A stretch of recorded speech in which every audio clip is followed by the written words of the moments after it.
thrill of the nighttime, the hushed voice and the prowling step, the crime that is almost committed, the finger of suspicion pointing perhaps at the wrong man, the stir of nerves at the ticking of the clock, the rescue that might be too late or the murderer who might get away, mystery and intrigue and dangerous adventure. We invite you to enjoy stories that keep you in suspense. For Suspense, tonight we present The Lord of the Witch Doctors by John Dixon Carr.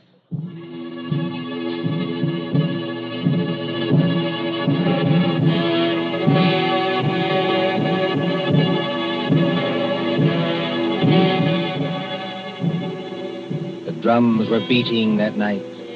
The Lord of the Witch Doctors was on his way. 20 miles off the East African coast, fanned by the blistering heat of the Indian Ocean, lies the island of Zanzibar. Here, many years ago... To be exact, in the year 1889. 3 nations were rivals for imperial German eagle. At Mogadishu were the Italians. A mixed population boiled along that coast, Portuguese, Arabs, Swahili. On the island itself, Sayyid Khalif, Sultan of Zanzibar, ruled the remains of a once mighty empire. Mohammedan Bantus of the tribe of Zeng. Look over there, in the moonlight. That white building, patched and rotted, was the palace where Sayyid Khalif lived with his fat wives and his captive lion. Not far away on the hill overlooking the harbor stood the British Residency. The British resident, or crown official, held uneasy sway against German and Italian influence. And at the Residency on that hot night long... Martha. Yes, Father? Come away from the windows, please. But, Father, those drums are on the mainland. Never mind. 20 miles from here. I'd rather you stood back. It's the fires I don't like, sir. You can see the red light all this distance. They're having a beano of some kind. You'd better stand back, too, Mr. Harris. Oh, look here, sir. Yes, Mr. Harris? I've been your diplomatic attaché in this place for 3 years. Couldn't you call me by my first name in private? Just as you please. Lower the sun blinds and turn down the wick of that lamp. You don't think there's any danger? There's no danger whatever, but... Nero seems terribly restless tonight. Only natural, my dear, with the drums going. Everybody seems restless. This has been going on for days. You begin to get in your nerves. So you feel it too, eh? And I do wish Sayyid Khalif wouldn't tease Nero.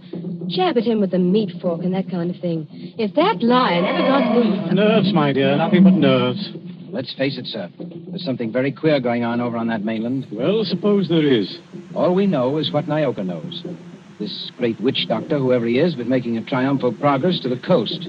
The whole bush is afraid of him. You alarm me. Nyoka says he's got horns. He can make himself 7 feet tall, like stretching an accordion. Oh, really, Bill Harris? But I don't say I believe it. I say it might be dangerous. Now, for instance, could this be one of Dr. Schmidt's tricks? Dr. Schmidt is a friend of ours. Yes, he's also head of the German East Africa Company. Dr. Schmidt is a gentleman. Look at that coast over there. He's got every native chief in his pocket. Dr. Schmidt assured me that the German emperor has no more territorial claims in East Africa. We get our trade concessions from Sayyid Khalif. Sayyid's our only friend, but we can't even be sure of him. The Germans give him trade gin and a grand piano.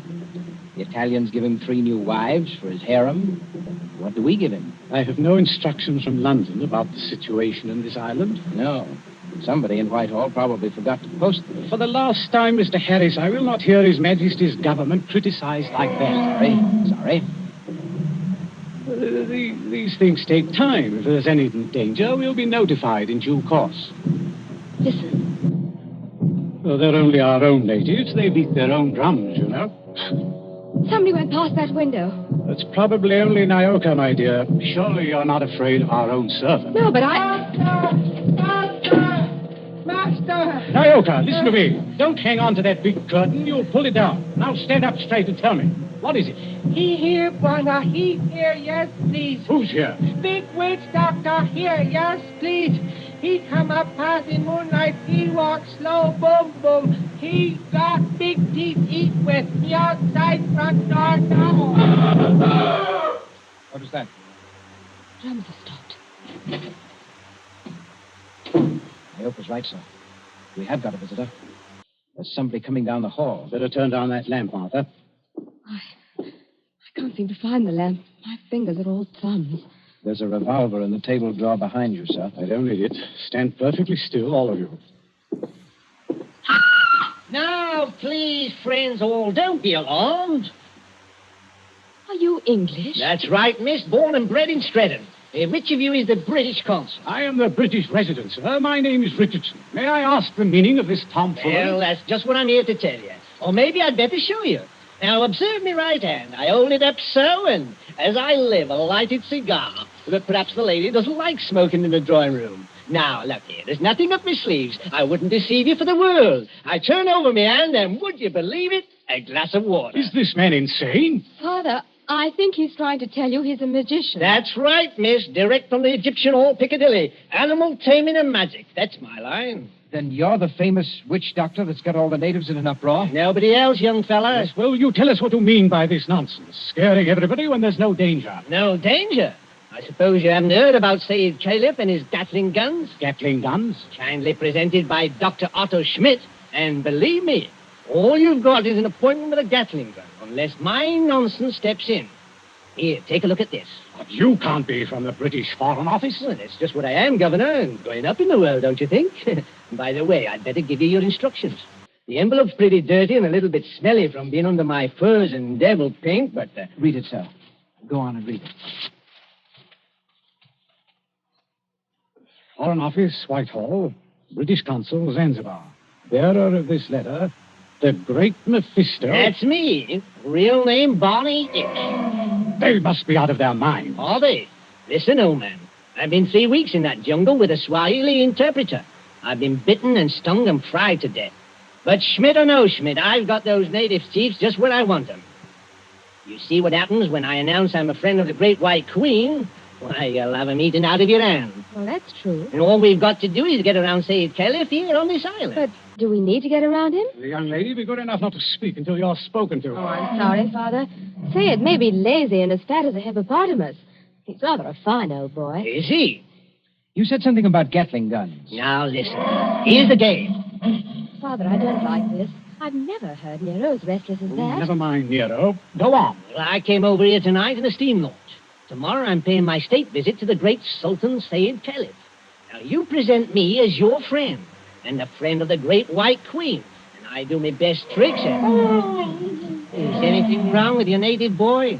Now, you've got to be still. You're not afraid of our witch doctor friend, are you? No, I good Christian. Here, what are you doing? Come out from under that sofa. But, Bwana, I see something. I look out through window slats. See Bwana bald head coming up hard. Bwana bald head? That's Dr. Schmidt. Dr. Schmidt? Well, he mustn't find me here. Yes, I quite agree. This is most irregular. Is there a back way out of here? Yes, through that arch. Stay in the back room. Nyoko will show you. Me go with witch doctor. Yes, hurry, please. I know like. Never mind what you like. You go. I like my father.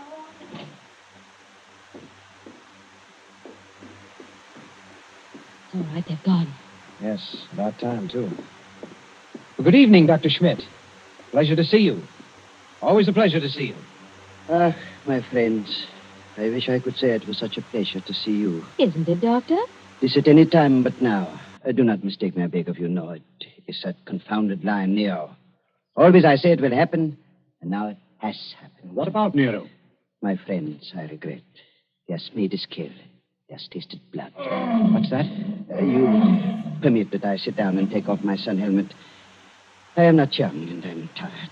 It's not Sayyid Caliph. Yeah, it is so. Yes, tis that line once door. Oh, poor old boy. He was our friend. He's not dead. Yeah, I regret. Yeah, he is dead. Sultan of Zanzibar is dead. Oh, death. But how did the lion ever get at him? He drank too much puma. That was his trouble. He got drunk and think he can do too much. So he opened the door and went to the lion's cage. Into the cage? Yeah, would you believe it? Not easily. But it is true. Over to Paris, there's what you call gnashing of teeth. His son Nobius in tears. Did you see this happen, Doctor? No. I go there later and they tell me. It's all the worse because of some foolish toy. Doomhead toy. He just been stuck over the head and thrown into the cage by someone who did not like him. That's more likely, if you ask me. My friend, it is foolishness. Everybody liked old man. He was a father to his people and a kind friend. Doctor, are you telling us that Said may have been put into that cage unconscious? It is what one African soldier says, yeah. Well, then he may still be alive. Life? It is impossible. It's more than possible. A lion may maul an unconscious man, but it doesn't often kill him. This is vital. Vital to Said himself and others as well.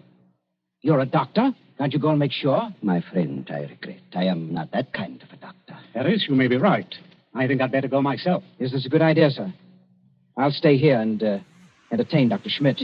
Unless, of course, he wants to go, too. No. I thank you. I do not like sights of that sort. I have a tender heart and I have illnesses.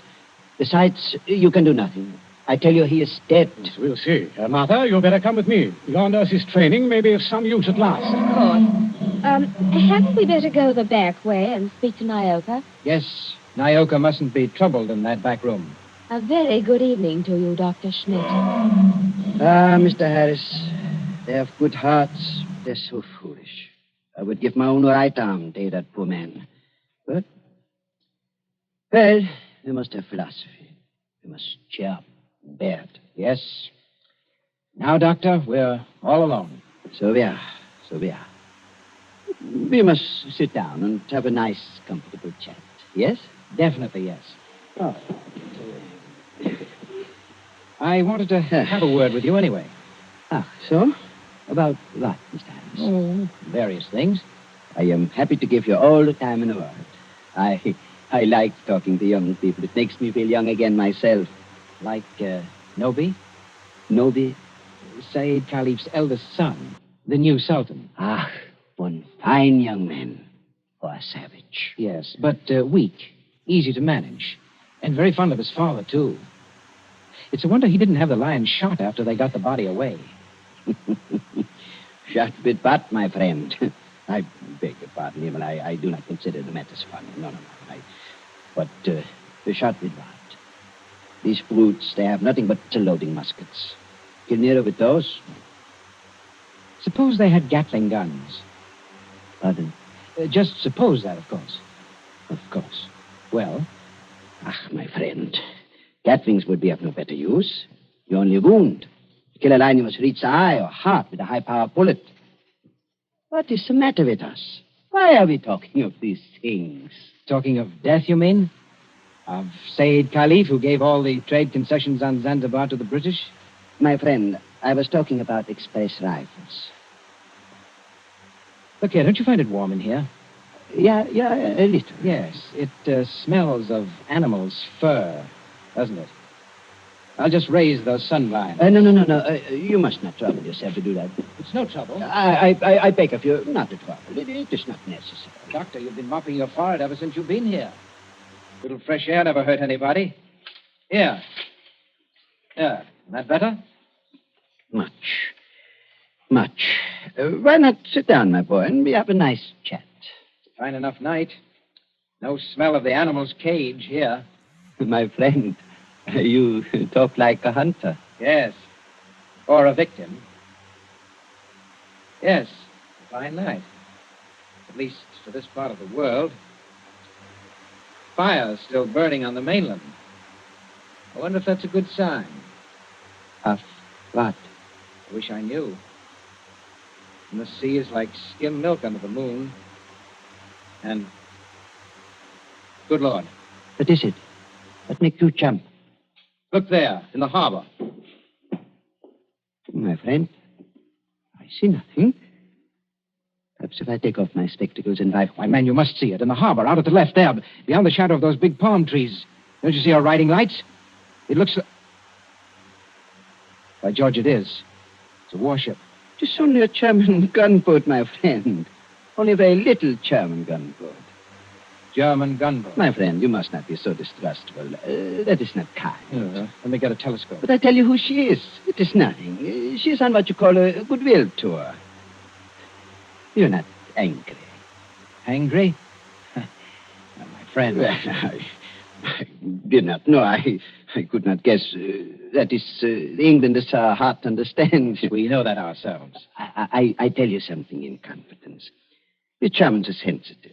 The British objected. The natives feel too strong. I tell the gunboat to go away. I fire an express rifle. It has a sound. Boom! You cannot mistake one another. That is why I think of an express rifle. But nobody will object. Why, not the least bit. Tell me, Doctor, do you like it here on this island? Well, it's not bad. Don't you ever want to get away from a forsaken mud heap like this? My friend, I am a German. My duty is here, and I stay here. Yes, I know. Between ourselves, that's exactly my position. But you are young. That's not the point. It's the importance of the job. The British don't rule Zanzibar. We hold the trade concessions from Said Khalif, and our residency has to protect them. But even you, Doctor, would be surprised at the amount of trade that we have to protect and the revenue that comes out of this island. It's so now. You don't say so. I do say so. It's so much. More than you think. Of course, I'm not allowed to give you any figures. No. Of course not. I would not dream of asking you. How much would you say it comes to, roughly? Oh, come now, Doctor. As one gentleman to another, you're not asking me to give away secrets. Oh, no. It was only a joke, you understand. Please do not try to up-trip me. I would try to pull your leg, and it was only a joke, believe me. Yes. It's all in the game, as it were. Yes, all in the game as gentlemen. Oh, Doctor, you're quite a humorist. You're not offended? Not at all. No, as I was saying, I hold a rather important job. Of course, Mr. Richardson holds an even more important one. He's been very friendly with old Said Khalif on this job. Of course, you know what that job is? Of course. He's the British consul. What is the matter with you? You're not smiling any longer. Why are you looking at me like that? So that's it. That's the game. You made exactly the same mistake that he did. Shoot it. Dr. Schmidt, have you met the great lord of the witch doctors? The maker of spells and the tamer of lions? I am a good Christian. I pay no attention to what natives say. I do not believe in witch doctors. No, neither do I. Not in this one, at any rate. What one? The witch doctor who came here tonight and said that he was on a mission for the British Foreign Office. He's an imposter from the word go, and you're working with him. Oh, don't upset your chair like that, Dr. Schmidt. Because if you fall on it, you may hurt yourself. I have not hurt myself, young man. Oh, yes, you have. The fellow who came here tonight addressed Mr. Richardson as the British consul. That might have been a slip of the tongue. But then you see the letter on the table there? I have eyesight, I thank you. That letter is supposed to come from the Foreign Office, and it calls him the British consul, too. I heard it read aloud. Foreign Office may make mistakes, but they don't make mistakes like that. That letter, Doctor, is a forgery. It was forged by a German, and probably by the German who calls himself Barney Hicks, or the Great Mephisto. He's in the back room now. No, he's not, Governor. He's standing in the doorway behind you now. Yes, I thought I heard you. But don't turn around to look at me. I'm just warning you. Have we got anything to enforce that? Yes. I've got a 500 express rifle that could smear you all over the opposite wall. Karl, was du auch immer tust? No, Und der keinen... Well, if you fellows are going to shoot me, I wish you'd speak English about it. Karl, I beg of you. No. Don't fire that rifle. Exactly. You see, Carl, I'm turning around. This is all very... now, Karl. You see what the doctor means, Carl? If you fire that rifle, you'll send your gunboat out of that harbor just when you need it. Isn't that the signal, Doctor? To send the gunboat away? Karl, I beg of you. Yes, it is. Very simple, economical German signal. So, you two killed Said Khalif. That is slander. That cannot be proved. Had to do it, I imagine. Said was the one chief that you couldn't buy or frighten with your witch doctor, so you got rid of him. Tomorrow morning, the witch doctor would have appeared. He'd have scared the daylights out of a weak and superstitious son, Noby. I told you I was fairly good at my work, Governor. And I am. Yes, and then the witch doctor would have taken over everything. The British resident had to be bamboozled for 24 hours to keep him out of the way with a ghost story about a British agent. And there was a gunboat in the harbor in case of trouble. Slight mistake there, Governor. There is a gunboat in the harbor. Yes. It's really worked out beautifully. The Emperor should be pleased. I don't think your White Queen will be very happy, though. I'm the great witch doctor to that frightened mob over there. Said is dead. And there's a German gunboat in the harbor. Listen. I think I hear something. Whoever's out there, stay back. Whoever's out there, stay back. Bill, Listen to me. Say he's alive. He's alive. This is impossible. We can see him breathe. We don't even think he's badly hurt, but he's still in the cage, unconscious. Still in the cage? You mean they can't get him out of there? If he wakes up or they attempt anything, Nero will tear him to pieces. The whole crowd over there is nearly crazy, but they don't dare go into the cage. Well, gentlemen, you should have been more careful. If they do get Saeed out of there alive, you're done for. Be quiet. Listen. Nobi and the rest of the natives are coming up here now. See here, miss. Are you talking about the old boy's son? Nobi, yes. He wants to see the witch doctor. Witch doctor? This puts you in some slight trouble, Carl. Listen to me, miss. I couldn't get that old buzzard out away from that line, even if I've got to get out of here. Too late now, my dear witch doctor. The natives have surrounded the house. Who's that? It's Nobi. He's coming down the hall. Abu Dusame. I Nobi. Speak white language. Carry Sultan's wand. Witch doctor. Much respect. Fallen floor. Go ahead. Play your part, Carl. Play your ruddy part. Get up again. Great medicine man. Father heard. You cage with lion. You come. Say something, Carl. You can't be a dumb wizard. You come. My dear Nobi, my friend. The witch doctor can't understand you. Be witch doctor. Not speak everything. But witch doctor. No, it is not that. He does not hear you. He's in another world. See how his eyes close. See how he sway. I know this.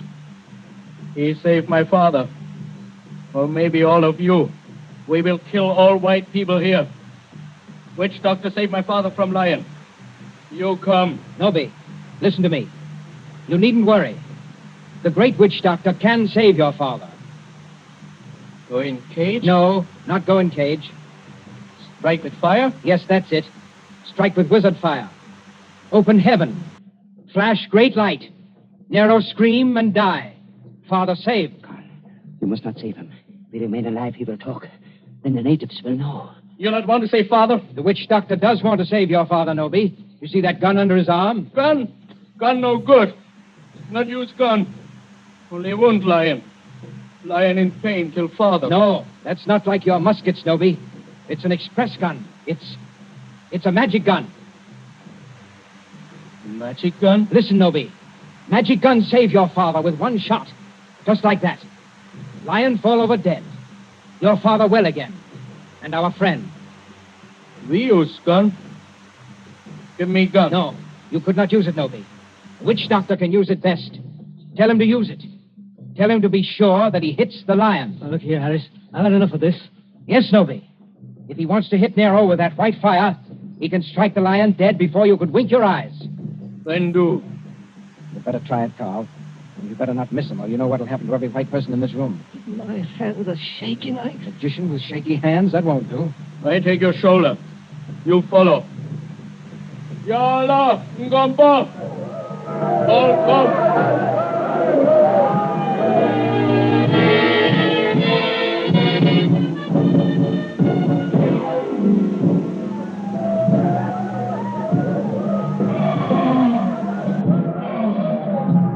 There is cage by Bella's door.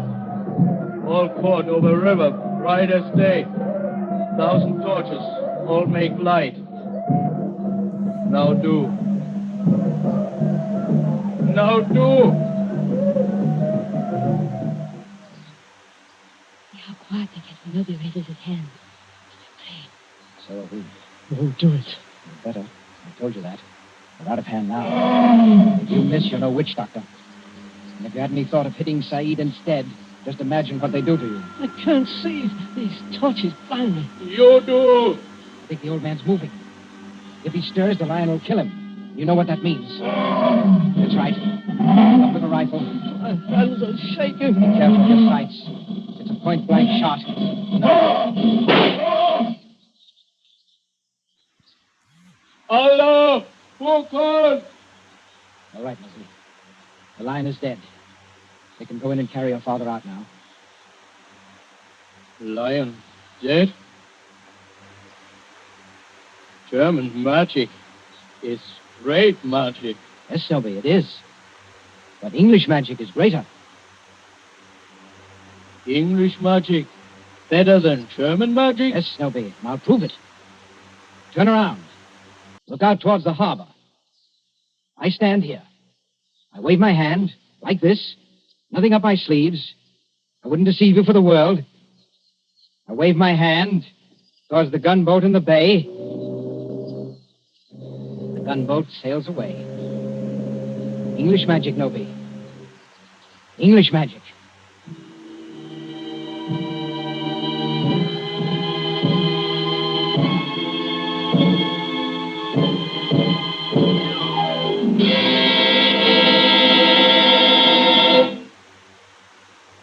And so ends The Lord of the Witch Doctors. Tonight's story of Suspense.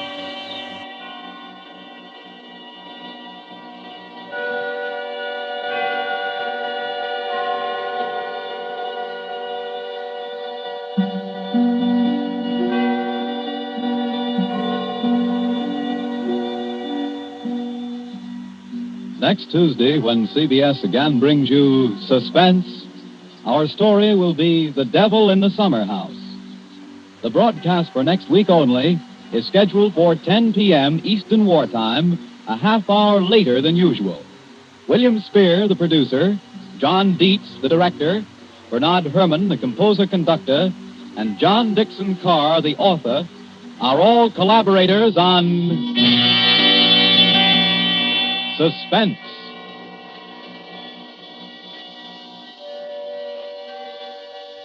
This is the Columbia Broadcasting System.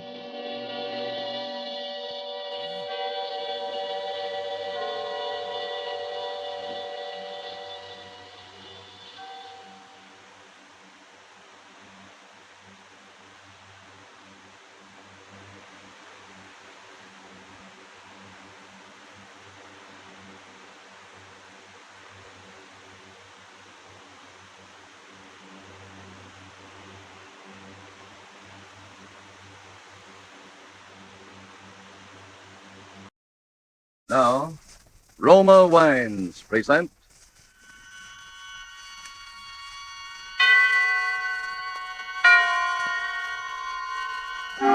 Suspense. Tonight, The Night Man, starring Virginia Bruce and Richard Wolff. Suspense, presented for your enjoyment by Roma Wines. That's R-O-M-A, Roma Wines.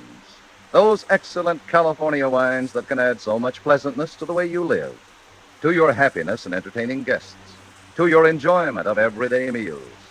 Yes, right now a glassful would be very pleasant as Roma Wines bring you Suspense. This is the Man in Black, here for the Roma Wine Company of Fresno, California, who tonight bring you as stars Miss Virginia Bruce and Mr. Richard Wolff. They appear in The Night Man, a new study in terror by Lucille Fletcher. It is a story of dark midnights and of a woman to whom the familiar face and voice of murder return for vengeance.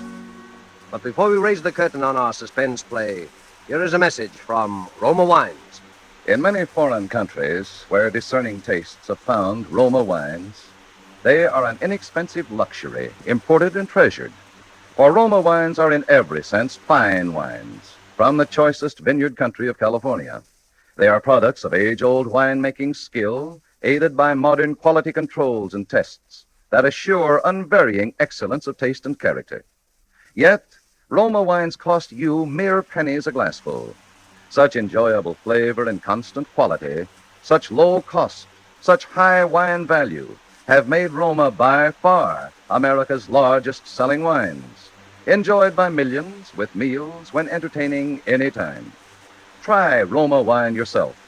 Tomorrow at dinner, no matter what you are serving, place on the table a cool bottle of ruby red, hearty Roma California Burgundy.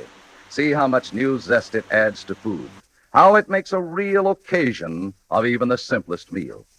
To enjoy this extra mealtime pleasure, just ask your dealer for R-O-M-A, Roma wine, made in California for enjoyment throughout the world. And now with the performances of Virginia Bruce as Stella Rhodes and of Richard Wolff as the Night Man. We again hope to keep you in suspense.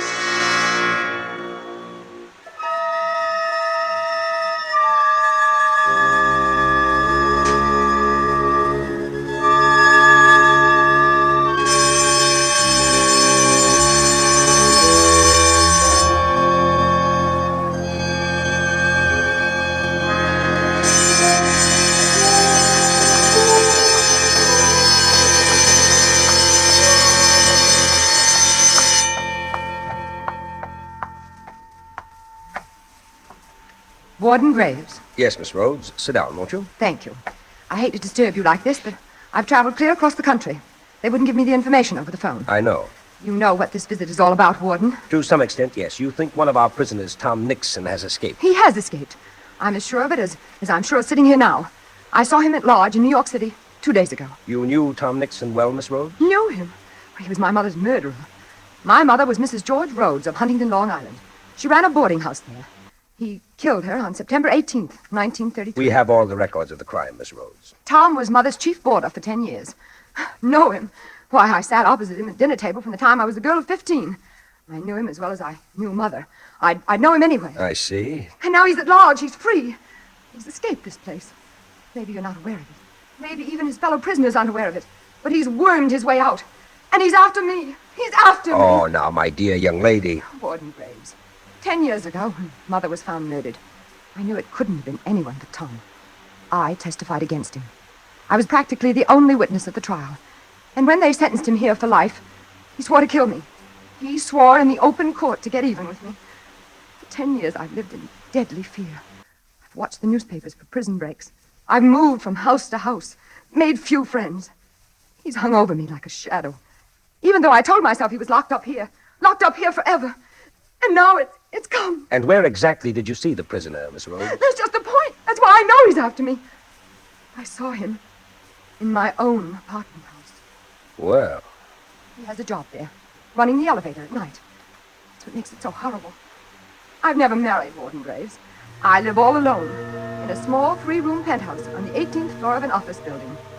The other night, about a week ago, I came home alone from the movies after midnight. The big marble lobby of my building was deserted, except in a far corner near the elevator with his back toward me, there was a man, down on his hands and knees, scrubbing the floor. Good evening. Evening.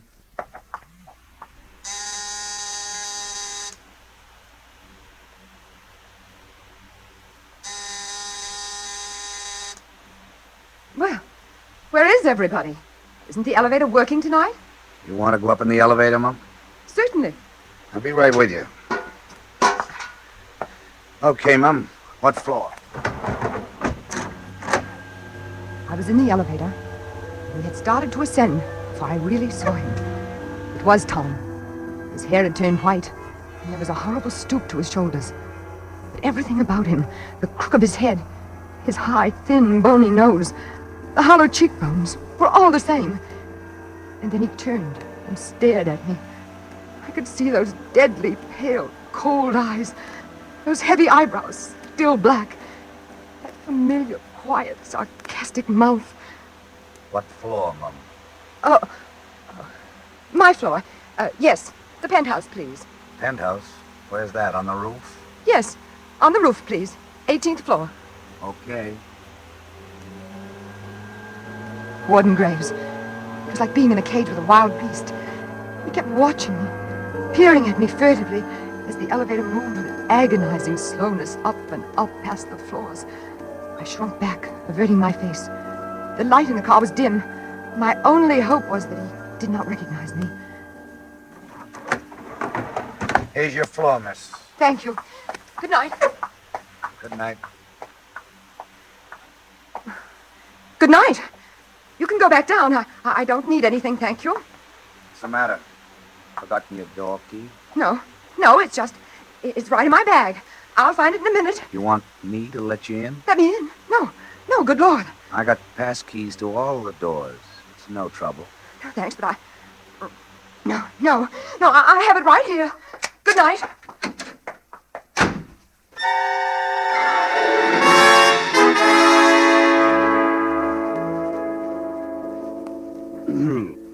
And that was the first time you saw him? Yes. Oh, I wanted to die. I didn't know where to turn. And that was all he did or said? Yes, but it wasn't so much what he said as the awful resemblance. The feeling that he was only playing with me, torturing me like a cat with a mouse. Warden Graves, I didn't even have a phone. I've always been afraid to be listed in the phone book. And the only way up to that penthouse was by that one elevator. I was trapped up there, at his mercy whenever he wanted to come. What did you do? I spent the night crouched against the wall with a flat iron in my hand, waiting for that key to click in my lock. And the next morning? The next day, I began to wonder if it all wasn't just a dream.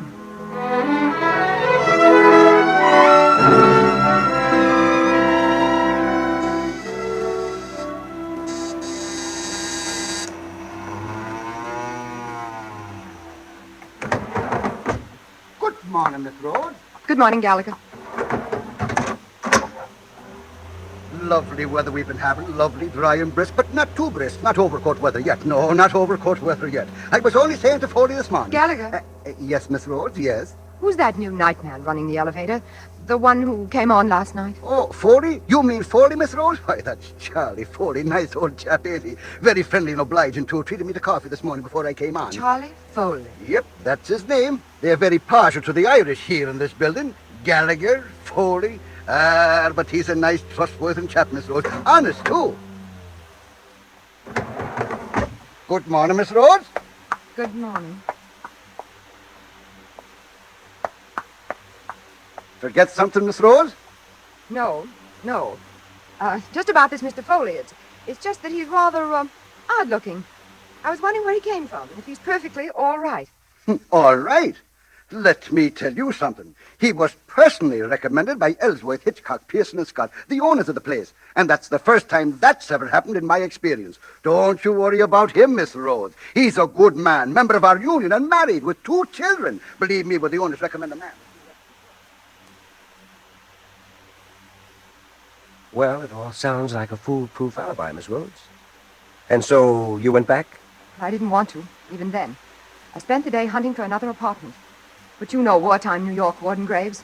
There wasn't another apartment to be had. I let myself be convinced until that night when I saw him again.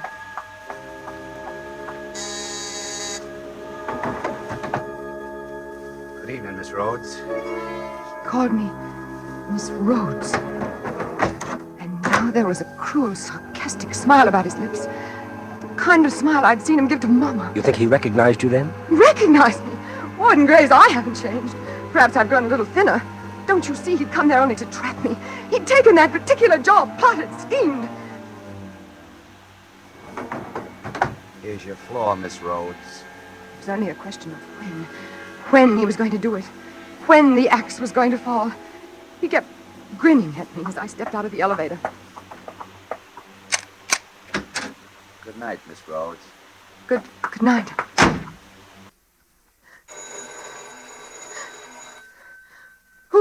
Who is it?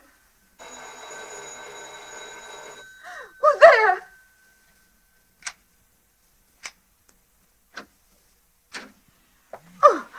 Oh, excuse me, Miss Rhodes. There wasn't any answer to my ring. What do you want? What are you doing here? It's your laundry. They told me to put it inside the door in case you weren't home. My laundry? Oh, but you knew I was home. You just brought me up. That's right. Excuse me, I guess I must have been thinking of something else. Yes. I'm sorry, Miss Rhodes. Very sorry. That's all right. Good night. It was a crazy mistake. There I was thinking you could get up here some other way. But there isn't any other way, is there? No. Even the service elevator doesn't get up this far, does it? No.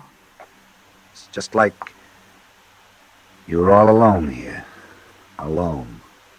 On the roof. Yes. Don't even come any closer. I'll kill you to here. I'll kill you with my bare... What was that one? Get out! Get out! Get out! It's my buzzer. I better answer it.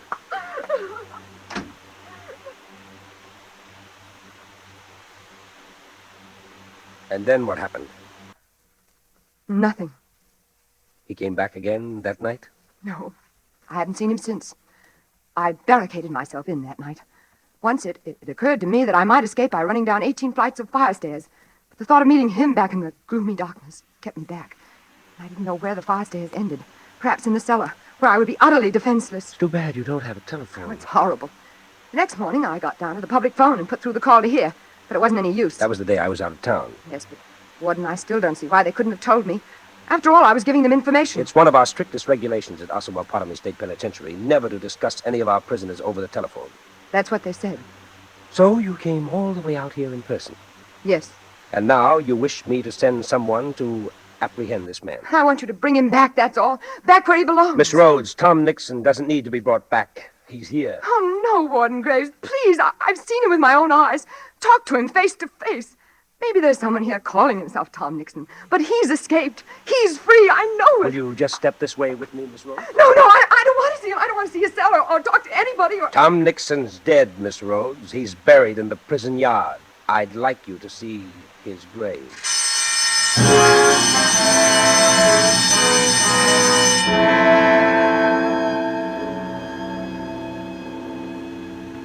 And this is the photograph taken of him just a week before he died. You see, he wasted away quite a bit. He was in the infirmary all last year. Became very religious, too, toward the end. Spent a good deal of his time praying. Praying? Mm-hmm. All the fight seemed to go out of him as soon as he knew he was seriously ill. But you'd say this was his picture, wouldn't you, Miss Rhodes? Yes, it's Tom, all right. Mm-hmm. And these little personal belongings. Ordinarily, we turn these over to the family, but in Tom's case, there wasn't much family. You'd recognize these as his. Yes, I don't know them all, but that gold watch, he used to wear it every Sunday at Mama's. He wrote a couple of notes before he died to a fellow prisoner and to the prison chaplain. You remember this handwriting? Yes, this seems to be it. Well, Miss Rhodes, now you feel a little better about your elevator operator? Hmm? You must think me a fool. No, an awful fool. Not at all, not at all. But the likeness was so extraordinary. It was almost like seeing a ghost. A ghost? Come, Miss Rhodes. Snap out of it. Now that you've gotten all this off your chest, isn't it perfectly obvious that that poor nightman's done nothing or said nothing to you at all out of the ordinary? It's only that, well, you seem to be the victim of some kind of guilt complex. Guilt complex? Oh, I'm not guilty of anything. Oh, what I mean is, Tom has been on your mind now for 10 years. You testified against him. He threatened you. Gradually, you see him everywhere. No, only this once. Only these last few nights. All right. But now you know the truth. That should clear your fears forever. Tom's dead and buried. Now, go back and take a look at that nightman again.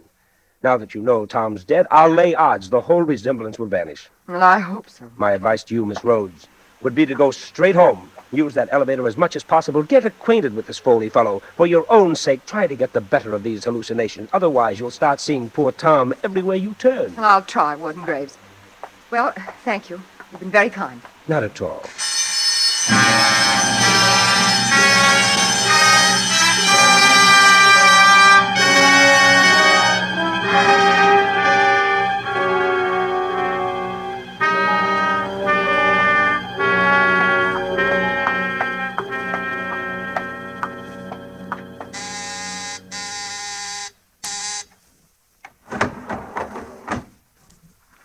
Good evening, Charles. Evening, Mum. I have some bags here, Charles. Will you help me with them, please? Okay.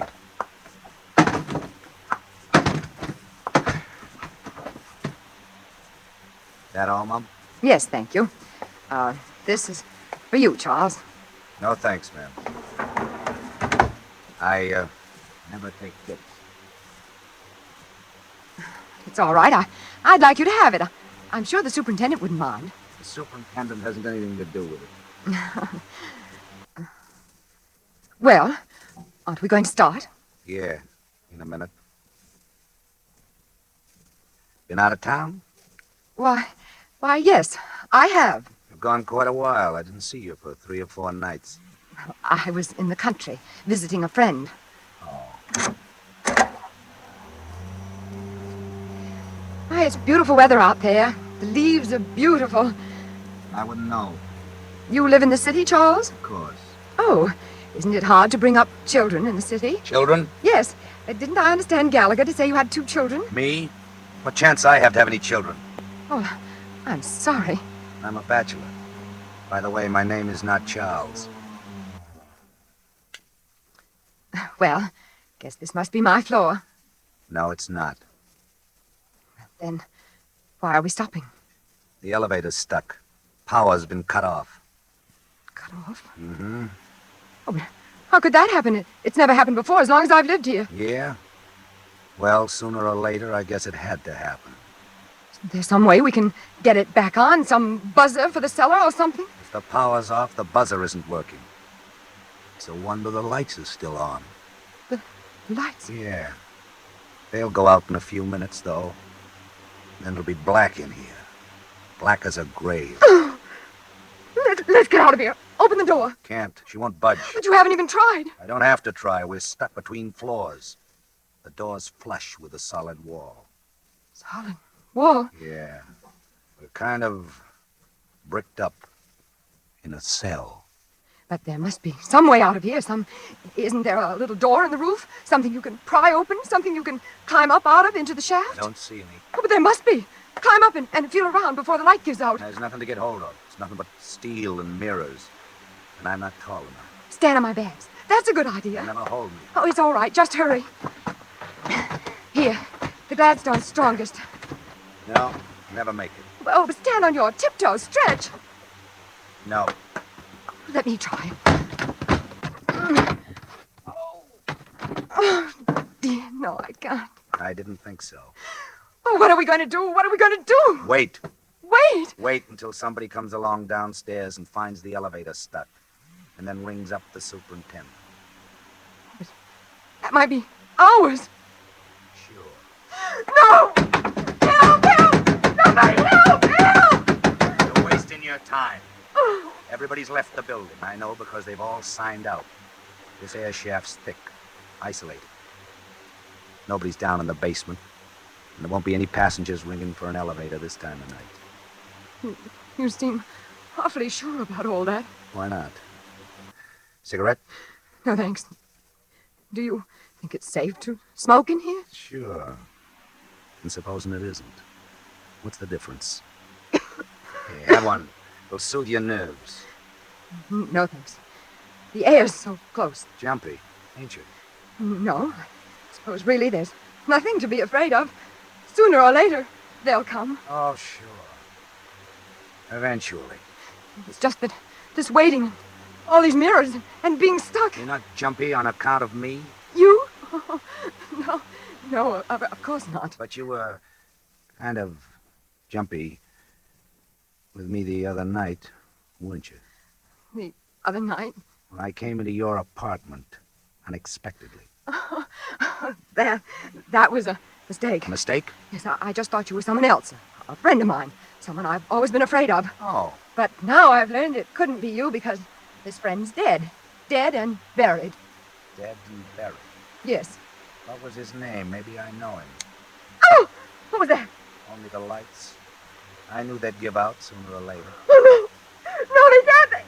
I can't stay here alone in the dark with you! So you are jumpy with me? No! I thought you said this guy was dead and buried. He is! I saw his grave! Then why are you screaming like that? I'm not screaming. Only it's so dark in here.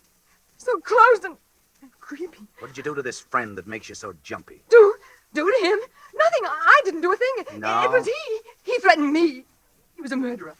He killed my mother in cold blood 10 years ago. He was our boarder for 10 years. And one afternoon... Don't move! Don't move! I'm not moving. Go on. One afternoon, I came home, and there was Mother lying on the floor with her throat. No, where are you? I can't... Go on. No, I can't stand it. I can't stand it. Tom! It's you, Tom, isn't it? I thought you said your friend was dead, buried. Stop playing with me. Stop torturing me. Tell me the truth. You escaped, didn't you? You didn't die, and it was someone else's grave, just as I thought. You escaped and found me here. Answer me, Tom. Where are you? I can't see you. I can't. Ah! Oh, no. No, stop. I didn't mean it. I didn't mean to send you there. It was only because I loved you, Tom. Loved you so blindly, passionately, for years. And hated Mama. and hated you for loving her. It was only to get revenge on you both that I killed her and framed you. Mama was so cruel to me, Tom. She treated me like a slave, and all the time flaunting you in my face. If you'd spoken one kind word to me, Tom, at the trial, one word to let me know you loved me.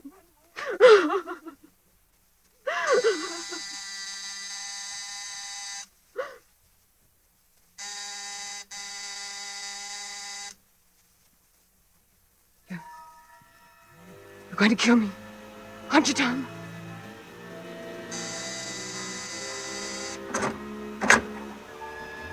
No, no, Tom! I don't want to die! I don't want to die! I don't want to die,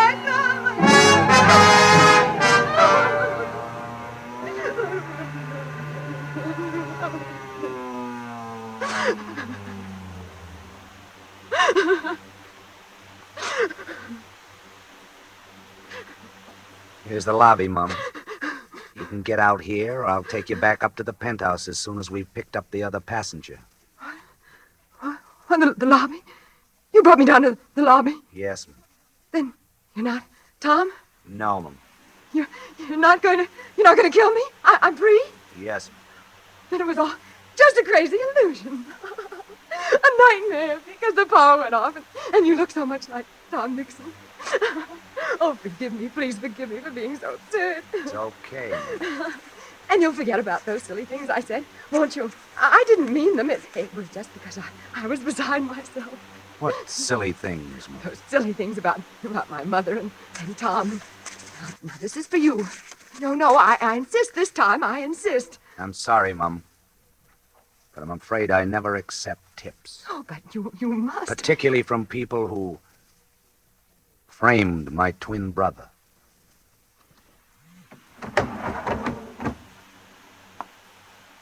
Good evening, Warden Graves. Good evening, Lieutenant Nixon. Well done.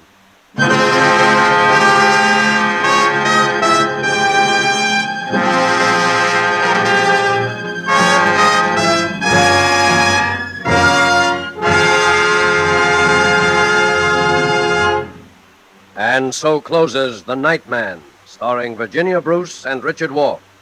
Night's study in Suspense. Suspense is produced and directed by William Spear. To every woman listening tonight, I want to say a special word about making every dinner or supper you serve taste better. I want to urge you to start serving Roma wine with your meals. It's simple. The cost is very, very little, and it works magic in making food more enjoyable. You can serve Roma wine with any meal or any time in any kind of glass you wish. Serve it chilled. Try different kinds of Roma wine until you find those you enjoy most of all. Try hearty red Roma California Burgundy or the delicately delicious Roma California Sauterne. The cost is only pennies a glass, but you'll find even a pickup supper tastes like a banquet. Get Roma wines today.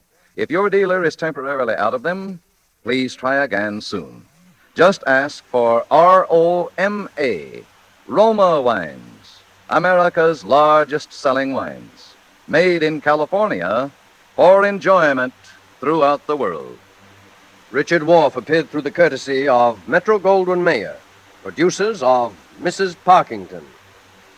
Next Thursday, same time, you will hear Mr. Van Johnson and Mr. Keenan Wynn as stars of Suspense. Presented by Roma Wines, ROMA, made in California for enjoyment throughout the world. Remember this, the war is not over. For every reason, patriotic and personal, continue to buy and keep war bonds. Put as much of your money as possible where it will serve as a reserve to be used in the future. War bond dollars now can mean the realization of your long-range peacetime objectives.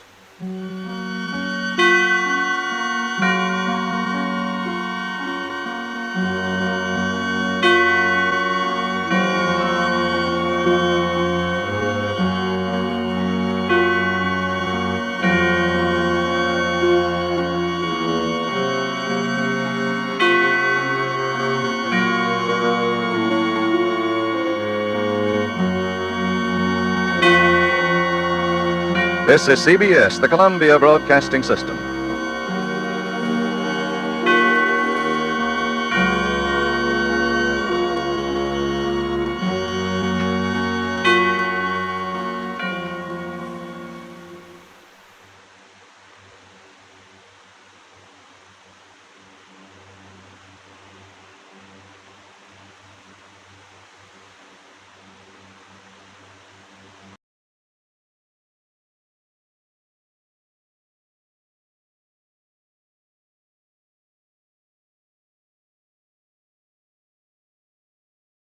And now, Roma Wines, R-O-M-A, made in California for enjoyment throughout the world. Roma Wines present Suspense. Tonight, Roma Wines bring you Mr. Vincent Price and Mr. Lloyd Nolan as stars of Hunting Trip, a suspense play produced, edited, and directed for Roma Wines by William Spear. Suspense, radio's outstanding theater of thrills, is presented for your enjoyment by Roma Wines. That's R-O-M-A, Roma Wines.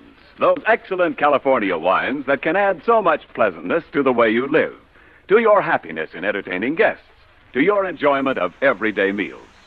Yes, right now, a glassful would be very pleasant, as Roma Wines bring you Lloyd Nolan and Vincent Price in a remarkable tale of suspense.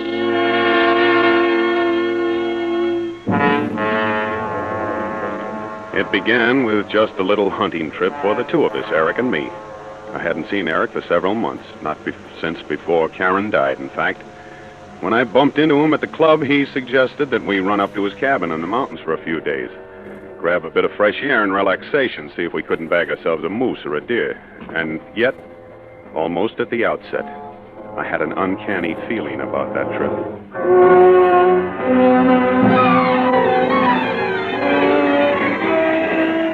I suppose actually it was the night and the setting. It was the blackest night I'd ever seen. We'd left all humankind behind us. There was no moon. There was only blackness, the kind that seemed to be all-enveloping, as though there was nothing outside our car but blackness. No road, no forest, no mountains. Well, I'd admit I was nervous. I was boring my feet into the floorboard of the car as though somehow that would help. What are you laughing at? You, Stan. You don't look as though you're having a very good time. Well, I'm not.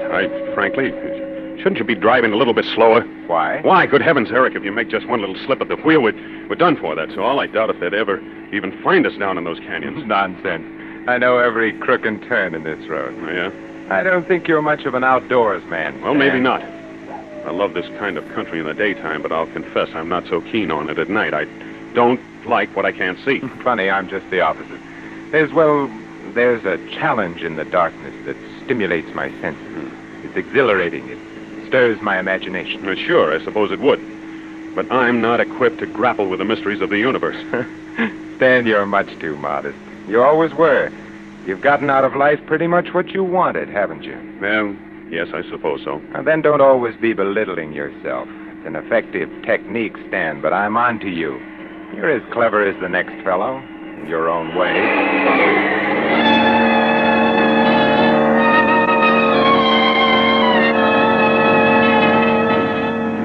I sat back and tried to relax.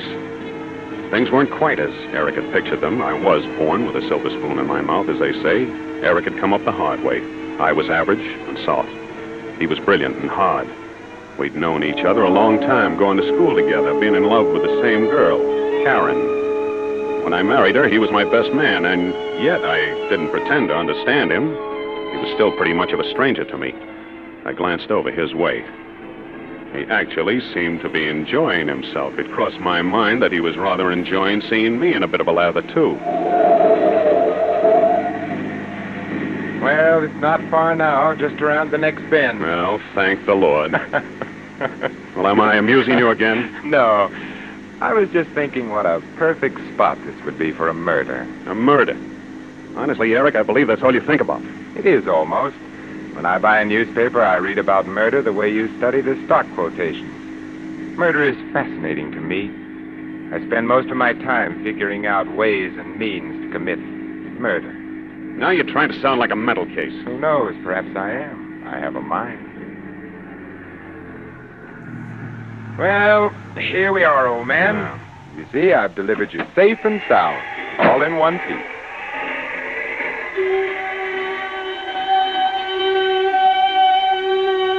Eric's cabin was perched high on a rocky crag jutting out from the side of a mountain, with one wall flush against a sheer drop. In front, there was a steep path leading down to a lake. I could hear the lapping of the waves. Eric fixed us something to eat, then went outside. And pretty soon, he came back in. Armful of logs. His face was red and healthy. I don't think you like my place, Stan. Huh? Oh, yes, I do, honestly. I'm just tired, I guess. Well, we'll turn in directly. Oh, thanks. Cigarette? Yes, thanks. I believe I will. I like it here. All the privacy in the world. Mm-hmm. Say, Eric. Yes? Why do you read about murder? Why do you read about stocks and bonds? Well, because they interest me. It's my business. My business doesn't interest me. I read about murder because I'm interested in people. Murder is emotional.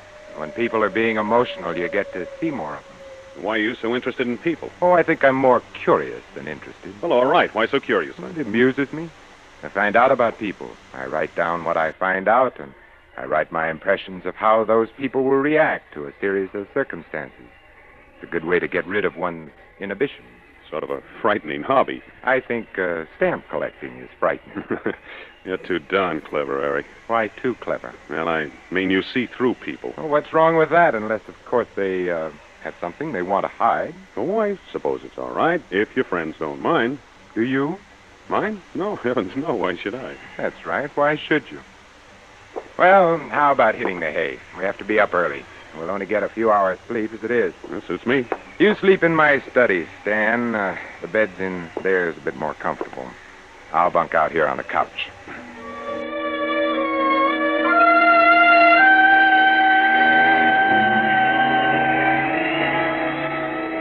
I had undressed and gotten into bed and was reaching over to put out the light on Eric's desk when my eyes fell on a stack of typewritten sheets. I wondered if they were the notes Eric had been speaking about. The strange mumbo-jumbo he'd written there, phrases he liked, single sentences describing people he'd met. There were a few clippings pasted on sheets of white paper, clippings describing murders, by strangulation, by pistol, by drowning, by poison. A full sheet was devoted to Karen. I hadn't realized how much he cared for her. His analysis was very kind, almost maudlin. He spoke of his shock at hearing of her suicide, and he tried to reason it, to find causes. Small memo pad caught my eye, however. And on the last page, I saw my name carefully printed. I read it eagerly. I read Eric's arguments for not hating me because I'd married Karen. I read Eric's cold analysis of my character. Not exactly flattering, but it was pretty accurate. And at the bottom of the page, newly written by the looks of it, and in Eric's own careful hand, I read 4 ways to commit murder. By strangulation, by pistol bullet, by drowning, by poison.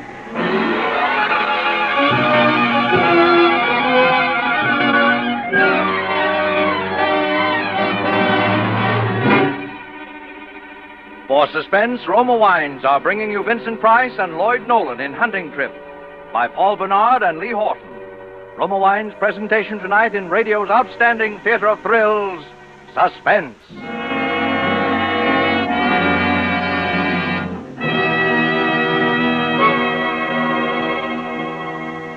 Between the acts of Suspense, this is Ken Niles for Grand Estate Wines. Last night, a friend who entertains frequently told me how much he likes Grand Estate wines. Those wines of outstanding excellence presented by Roma, America's greatest vintner. Here's what he said. Recently, Ken, I served Grand Estate wine to some very particular guests, people who really know wine. Their sincere praise for that wonderful fragrance and taste was certainly flattering to me as a host. Grand Estate wines are outstanding. Yes, to bring you this limited bottling of Grand Estate wines, Roma selected only the choicest, juice-laden grapes from California's finest vineyards. Then at Roma's famed wineries, unmatched in winemaking resources, Grand Estate wines are patiently, skillfully guided to perfection. Necessary time and the age-old skill of Roma master vintners Endow each Grand Estate wine with brilliant clarity, full fragrance, and mellow taste. So, whatever the occasion, you're sure to please all tastes with Grand Estate California wines. Medium sherry, ruby port, and golden muscatel for delightful entertaining. Grand Estate Burgundy and Sauterne for gracious dining. Remember the name, Grand Estate Wines by Roma, the crowning achievement of vintner skill. And now, Roma Wines bring back to our Hollywood soundstage Lloyd Nolan as Stan and Vincent Price as Eric in Hunting Trip, a tale well calculated to keep you in suspense.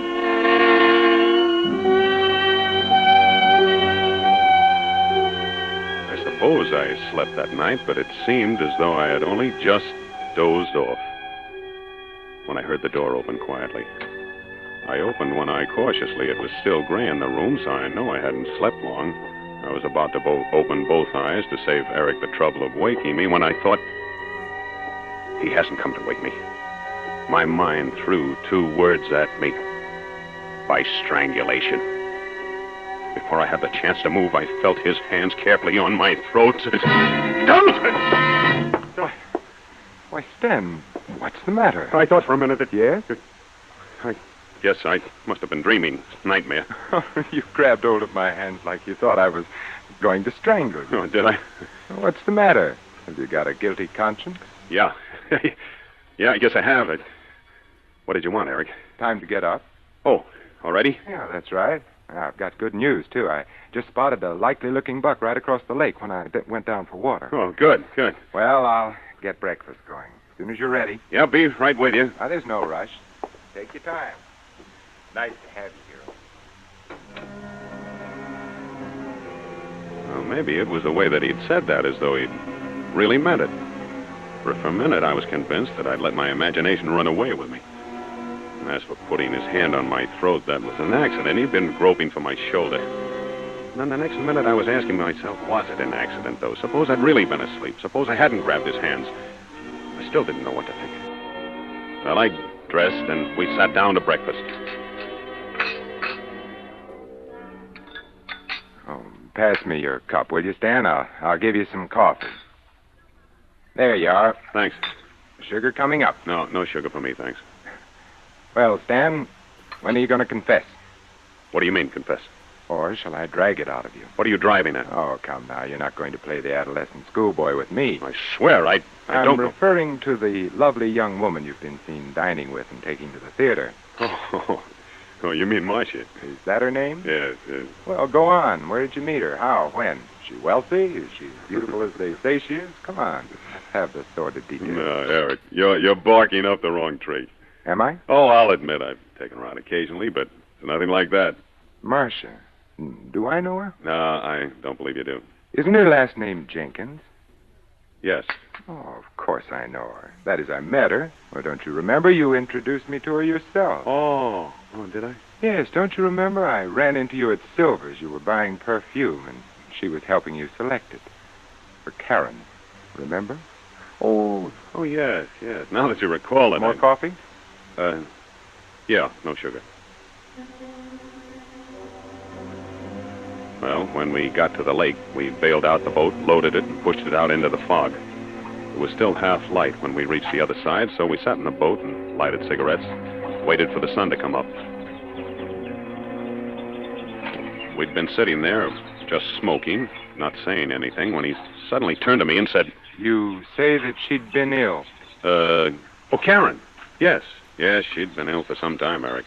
So she killed herself. Yes. There was an inquest, of course. Well, yes, of course. Why do you ask?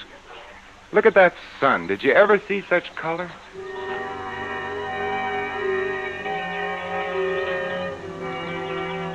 Four ways to commit murder. I'd almost forgotten about Eric's hands on my throat. Now the incident jumped vividly back to my mind because now I knew that Eric had a reason. He looked away after he asked me about the inquest. He didn't answer me when I asked him why he wanted to know. Somewhere in that strange, dark corner of his mind, he was still obsessed by love for Karen, even though she was dead and gone. He thought that she'd still be alive and happy if she hadn't married me.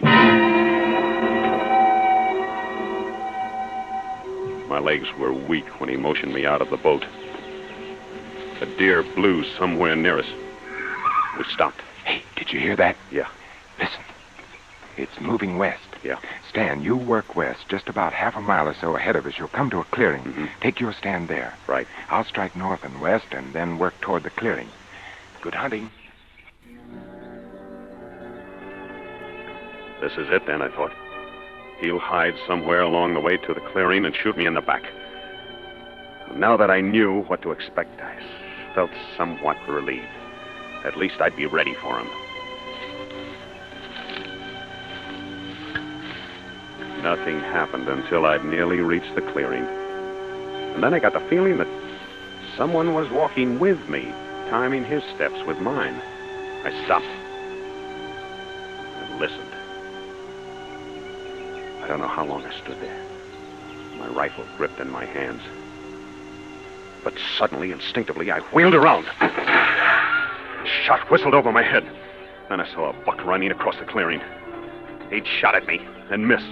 Well, two can play at that game, I thought. The next shot would be mine. I wouldn't miss. I dropped on my knees, watching the brush for him. Then all of a sudden, I saw him running toward me, right out in the open. I started to raise my rifle, but I couldn't. I couldn't kill a man that way in cold blood. Stan! Did I hit you? Confound you. Now, hold on a minute, old son. Let's not lose our heads. I'm terribly sorry, of course, but I had no idea you were to take Stan in the clearing, so I naturally assumed you were there. I don't know what I can say. Well, maybe it was my fault. I don't know. Anyway, let's forget it. But I said let's skip it.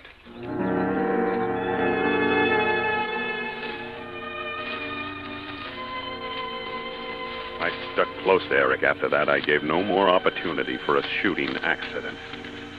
It was dusk when we headed back toward the cabin. We didn't get out, Buck. Not that I cared, and I'm sure Eric didn't. He was after different game.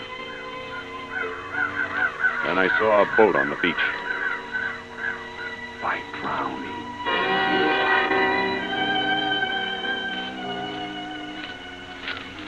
Here we were alone. I couldn't refuse to get in the boat with him. There was no other way of getting back to the cabin. I could feel the perspiration trickling down my ribs. I stumbled in the underbrush. Easy now. Hey, it's too bad we didn't bag that fella. Oh, what? That buck. Better luck tomorrow, maybe. Yeah, better luck tomorrow. You seem preoccupied, Stan. Do I? Yes, I have the ghastly feeling that I'm failing you as a host. I don't think you're having a very good time. I think this is a marvelous country, Eric. You've exercised phenomenal restraint, old son. What do you mean? About expressing your admiration for it.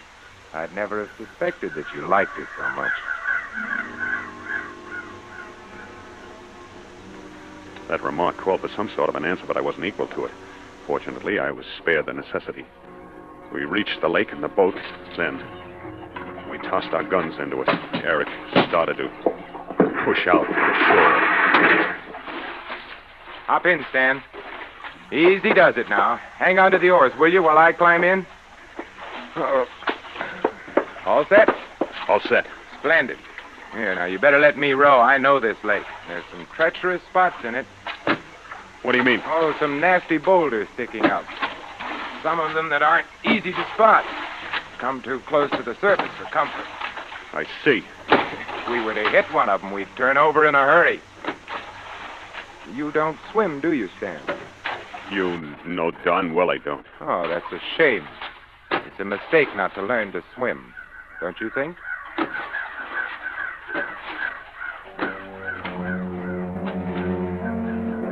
What happened after that was a nightmare.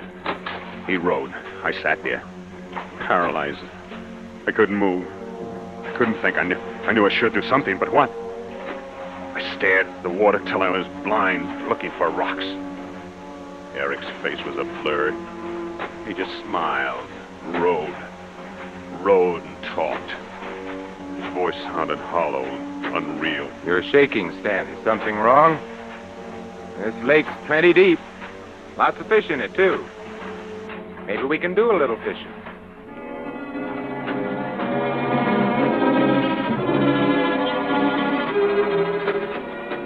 He stopped suddenly. He'd seen something in the water. He turned around, pulled hard on the oars. We'd reached the spot he knew it. And then... No! No, Eric! No! Eric, let go! When I came up, Eric was there in the water near me. He didn't speak. He just grinned. And then I saw his face above mine, grinning. I saw him raise his face, strike me, and that's the last I remember.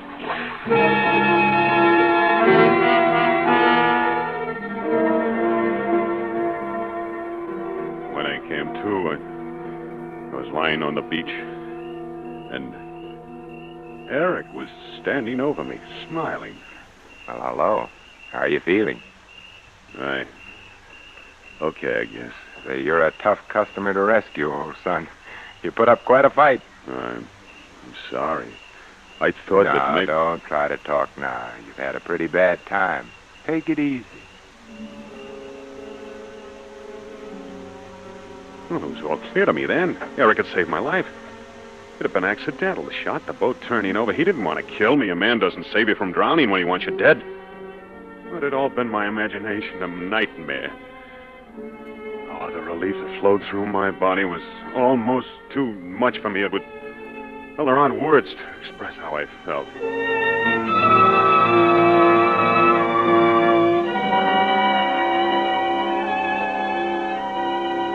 A little later, Eric helped me up to my cabin, and I stretched out on the couch. Eric went to the kitchen to fix hot coffee and soup. He brought the coffee in first, pulled up a coffee table close to me, and poured us each out a cupful. There you are. Get some of that into you, and you'll feel different. Oh, thanks. I'll be back in a second. Soup coming right up. Hey, Stan, do you like to cook? Huh? I said, do you like to cook? You know, I do. I like to try different concoctions. Oh, not me. I'd starve to death if I had to cook for myself. Oh, man. This coffee hits the spot. Yeah, I can use a little of that, too.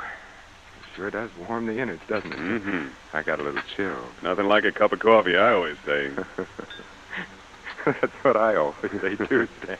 Did I say something funny? Am I amusing you again? Immensely. In fact, Stan, I think that's probably the funniest thing you ever said. Mm-hmm. How did you like it, Stan? 4 ways to commit murder. You read it, of course. Why, yes, I could couldn't tell you had, just as I intended you to. Were you frightened all day today? I don't understand. You didn't know, did you, that I came to your engagement party to ask Karen to be my wife? I wasn't aware that you were throwing a party or that she had accepted you. Oh, good Lord. Perhaps you don't remember what I told you that night. You thought I was joking, but I meant every word I said. That I'd make you pay if you failed Karen, if you made her unhappy. But in all these years, you would... Then you did bring me up here to... Murder you? You're so right, Stan. But you pulled me out of the lake. You saved my life. You are a dull-witted clown, aren't you, Stan?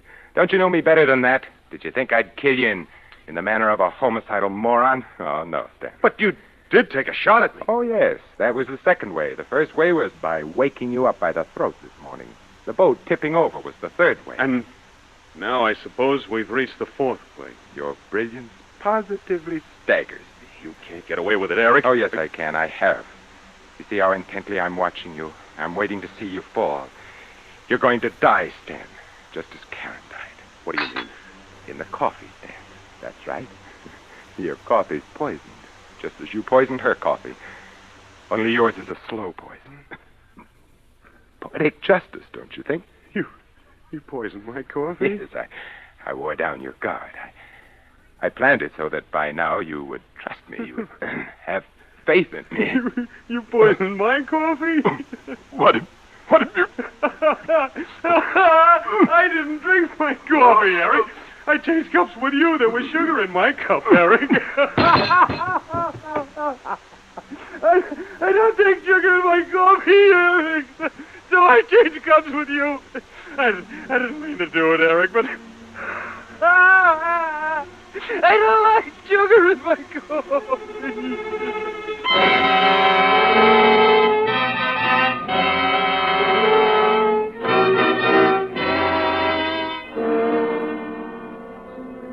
So you see, I didn't kill Eric, really. He killed himself accidentally, but I wish he had killed me. He had a good reason to, because somehow he knew about Karen, about how I killed Karen, by putting poison in her coffee that morning. And I watched her die, the same way that I watched Eric die. I'm tired now. I don't want to talk anymore. You do whatever you want with me.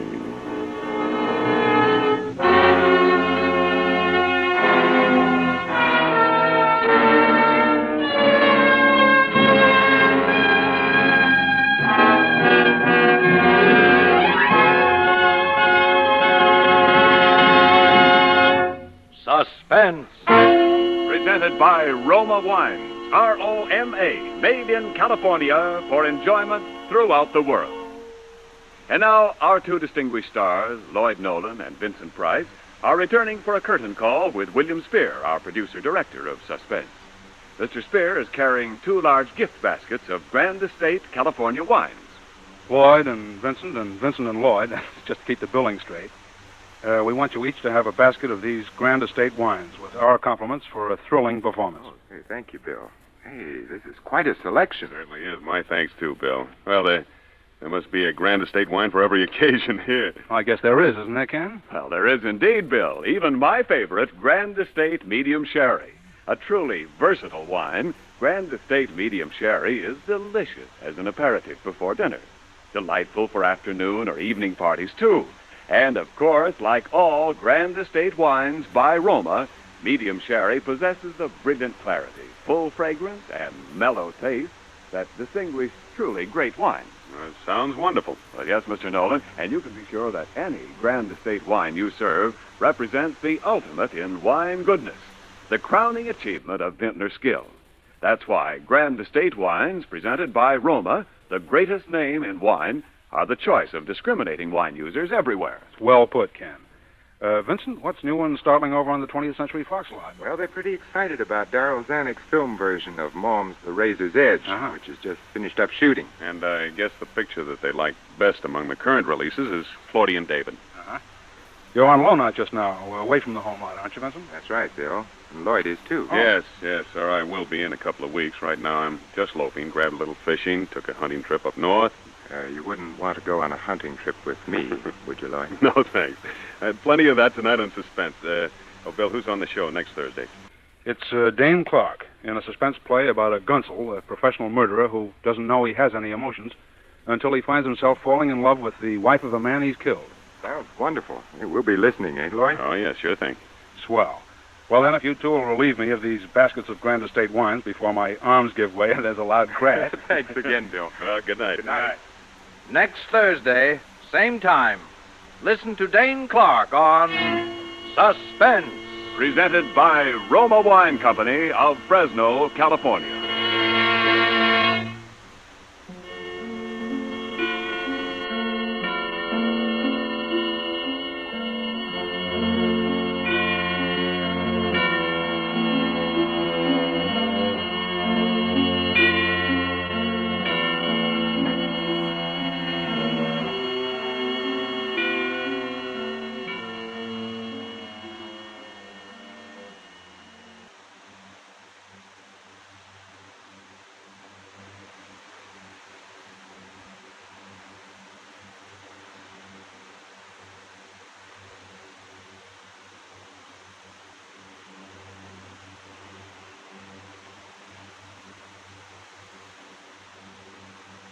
Now, Roma Wines, R-O-M-A, made in California for enjoyment throughout the world.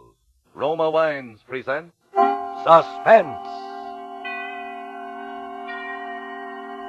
Tonight, Roma Wines bring you Mr. Alan Hale as star of The Leading Citizen of Pratt County, a suspense play produced, edited, and directed for Roma Wines by William Spear. Suspense, radio's outstanding theater of thrills, is presented for your enjoyment by Roma Wines. That's R-O-M-A, Roma Wines. Those excellent California wines that can add so much pleasantness to the way you live, to your happiness in entertaining guests, to your enjoyment of everyday meals. Yes, right now a glassful would be very pleasant as Roma Wines bring you Alan Hale in a remarkable tale of suspense.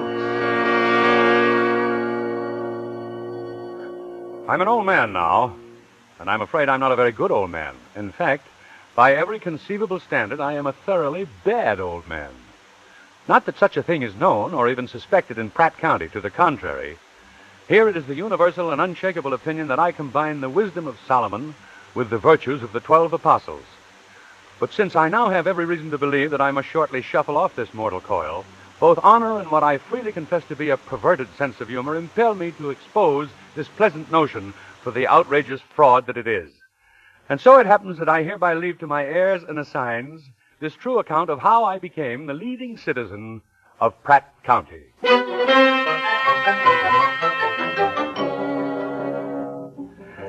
It was some 20 years ago that I first found myself driving through this part of the country with an associate of mine after the completion of a fairly successful operation on the West Coast, which necessitated our speedy trip east. We had been driving along the banks of a lovely stream across a grassy plateau known in some western states as a park, and were heading toward a lush and fertile valley of farmland that could be seen some miles below. But for some unaccountable reason, the intervening area was the hottest, the dustiest, the most desolate and altogether poisonous strip of country it has ever been my misfortune to encounter. And right in the middle of this desert was I use the word loosely, a town. And it was right on the outskirts of this town that my partner at last forced me to divulge certain unfortunate facts that were destined to alter the entire direction of my life. Why, you crook. You dirty, lousy old crook. Now, Harry, how was I to know the horse would lose? You knew that half the dough was mine, didn't you? You knew that much. But I thought I was doing you a favor, Harry. I had the most positive assurances that horse... Our whole take lost. 6 months' work. Every dime we made on that oil stock racket. And now you tell me. Now, 1,000 miles from civilization in the middle of a dust bowl somewhere. Oh, I'm sorry, Harry. I'm truly sorry. And I give you my solemn promise that such a thing will never happen again. Why, that You horse... bet your life it won't, because you and me are through. As of now. Through. Finished. Washed up. Oh, now, wait a minute, Harry. Let's not be hasty. You heard me? Out. Just a moment. By what right do you presume? By this right. Oh. And here's your suitcase. And I wish you all the tough luck in the world. Goodbye. My gracious, what happened? Are you all right? Here, help me with him, Ma. Help with him. Why, that poor feller's about all in. We better take him inside. He ought to lay down for a spell. Brush him off here. Say, can you make him straight? Well, yes, thank you. You're very kind. Oh, that's all right. It's a pleasure. Well, you're the first stranger to stop off here in Prattsville since about 1929. You able to walk all right? Well, yes, thank you. Oh, my gracious, what in the world ever happened? Oh, young scoundrel. Hitchhiker. Picked him up a few miles back, and the next thing I knew, he assaulted me, took my money, and made off with my car. Well, I declare. Come on into the house. Well, yes, you see, it's not that I care about the money, and the car is heavily insured. Of course, it's the inconvenience. I suppose that I shall have to stay over somewhere until my my agent can send me funds. Now, don't you give it another thought. You can stay right here with us just as long as you have a mind to. You can have this very room. Sonny's room. Well, Sonny will be coming home any day now, though, Ma, you know. Then he can have the spare room. Sonny's our boy. He's up at State University, see? Here's his picture with the swimming team. He's captain of it. The captain. And here he is with the lacrosse team. Yes. He is with... Well, believe me, I am deeply grateful for your hospitality, but I'm afraid the air here wouldn't agree with my constitution, heart, you know. Now, don't you worry none about the air. Oh, no. Of course, it is a little hot and dusty this time of the year, but it won't hurt you none. Other times of year, it's different, eh? Mm-hmm. The rainy season. Gets real muddy there. Yeah, well, I see how it would. Well, there's a funny thing about this town, though. They do say that when it was first settled, it was one of the prettiest little places you could find in the whole state. Of course, that was a long time ago. Yeah, it must have been. You come down through the park, didn't you? Well, of course you did. You notice that fine-looking river flowing alongside the road? Well, sir, that river used to flow right through the center of town. You can still see where it did. And then about, 80, 90 years ago, there was a trembler or something way up in the mountains, and a big hole opened up in the ground, and that river just dropped plumb out of sight, right on the edge of the park. Is that? Yeah. She don't come out of the ground again now until clear down the valley. It's about 10 miles away.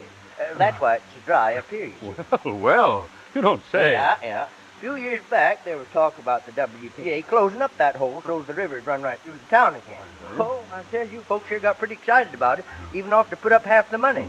And they raised it, too, they did. Oh, they did, eh? Yes. They raised the money? That's right. Oh, there's folks around here got money all right when they got a mind to let loose of it. Oh, I see. And, would it be too much to ask, how much they raised? Oh, come to pretty near $50,000, the town share of it. Well. But then some feller come up from Washington to look things over, and he said if we closed up the hole, it'd dry up the valley down below and ruin all the farmers down there. So then, of course, we just had to give up the whole idea. Well, now, that is interesting. Most interesting, Mr. Neff. Woodrow Neff. Of course, this is Mrs. Neff. Yes. A great pleasure, Mr. Neff. Mrs. Neff. Thank you. My name is, Witherspoon. Alonzo P. Witherspoon. Professor Witherspoon. A professor? My, wait till Sonny hears we got a real professor in the house. Yes. As I say, Mr. Neff, this is most interesting, particularly interesting to me, as it happens that I am a professor of geology, and in that capacity I serve as technical advisor to Senator Cotton of the Committee of National Parks and Monuments and Subterranean Waterways. You've heard of Senator Cotton, of course. Why, sure. Well, say, maybe you've already heard of this river of ours. Green River, it's called. Precisely what I was coming to, Mr. Neff. As you were speaking, I began to remember the discussions we had had in committee. It was some years ago, wasn't it? 1936, wasn't it, Paul? Summer of 36 was when the feller come out here. Exactly. And I remember telling Senator Cotton at the time that we must look into the whole project again, when the sedimentary substrata had been given time to settle. Then, of course, it was forgotten in the press of other matters. You know how those things are in Washington. And now, by the merest chance, I am given the perfect opportunity of examining Green River for myself. Oh, it's an ill wind that blows nobody good, eh, Mr. Neff? Well, say, now you will have to stay with us a while. Yes, Mr. Neff. I think I must. I really think I must.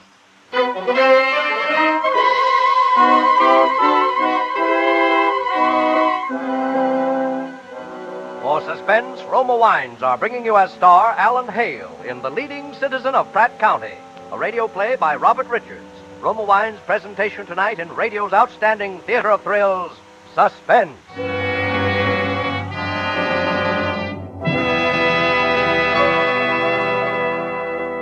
Between the acts of Suspense, this is Truman Bradley for Roma Wines.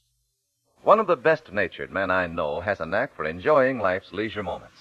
He's a hard worker on the job, but when he comes home, he and his wife make a ritual of a quiet, companionable chat and a glass or two of delightful Roma California sherry before dinner. Millions of other men look forward daily to such a welcome with Roma sherry. For millions of wives have made golden amber Roma sherry America's favorite first call to dinner. Yes, Roma sherry, with its mellow, inviting nut-like taste, makes mealtime more welcome, helps you appreciate more keenly the good food to come. Enjoy the tempting fragrance and satisfying taste luxury of Roma sherry yourself. Make glorious Roma sherry your first call to dinner, as I do. If friends drop in later on, greet them graciously with Roma sherry, the keynote of friendly hospitality. Best of all, Roma, America's favorite wine, costs no more than ordinary wines. So tomorrow, insist on Roma, R-O-M-A, Roma wine. Remember, more Americans enjoy Roma than any other wine. And now Roma Wines bring back to our Hollywood soundstage Alan Hale as Professor Alonzo P. Witherspoon in The Leading Citizen of Pratt County, a tale well calculated to keep you in suspense.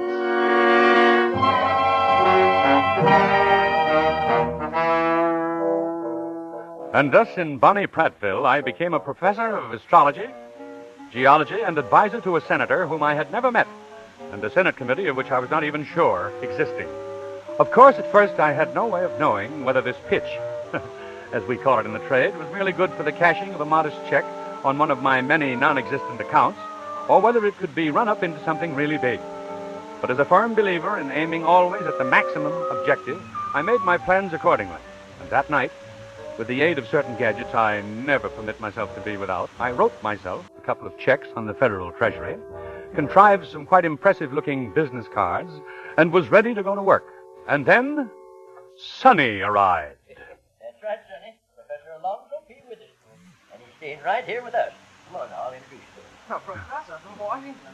Wow. Oh, I knew at a glance that Sonny would be troublesome. He was a student at the State University, and his education had progressed just sufficiently to fill him with a lot of bright ideas, but not enough to acquaint him with the worldly advantages of a good, sound, dishonest proposition. In other words, Sonny was smart and could not be had.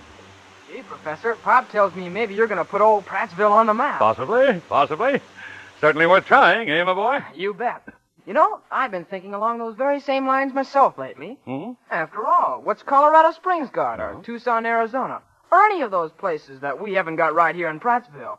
We got the altitude, the sunshine. All we need is water, and they can do terrific things with irrigation nowadays. Precisely, my boy. Precisely what I've always told Senator Cotton. And you really know Senator Cotton? I mean, that well? Oh, yes, intimately. I might say that we're very close. Gee, I was reading something about him just the other day.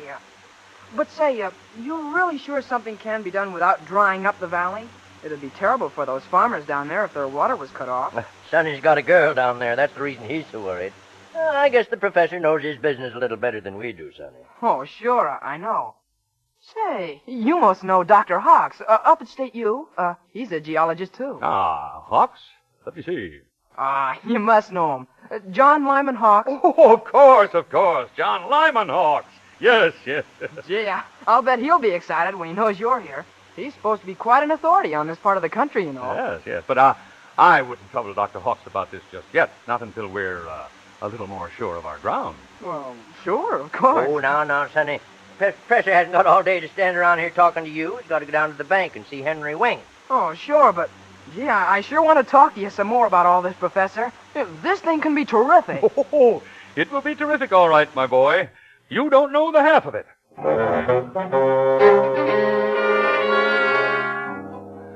You can see what I mean about Sonny. Now, Henry Wank, on the other hand, was quite another proposition. He was, and still is, the town's mayor, only banker, and chief real estate owner. And the answer to a confidence man's prayer. Because he was always so busy thinking what a smart crook he was that it never occurred to him that he might be dealing with someone who was even smarter and crookeder. Mr. Wink had larceny in his heart, and I knew we were going to do business. Well, what's your proposition? Well, it's always refreshing to meet a man with whom one can get right down to business. All right, let's get down to it. Very well. You know, of course, Mr. Wink, that if this Green River project goes through, and if we do run the river through town, real estate values here will skyrocket. And when they do, somebody is going to make an awful lot of money. Yeah, meaning mostly me, that's right. Well, what about it? Well, now let me ask you something. About these farmers in the valley, if their water were cut off, if they were, inconvenienced... They'd be more than inconvenienced. They'd be finished, and you know it. Yes, but how much would you be concerned, financially? Well, I'd be sorry to see it happen. But financially, it wouldn't worry me a bit. I see. The courier quoted you as saying that wouldn't happen. That we could have our river and the farmers would get their water just the same. You know how inaccurate the newspapers are, Mr. Wink. No, then it would happen. Mr. Wink, have you ever stopped to consider how much you personally would make if this did go through?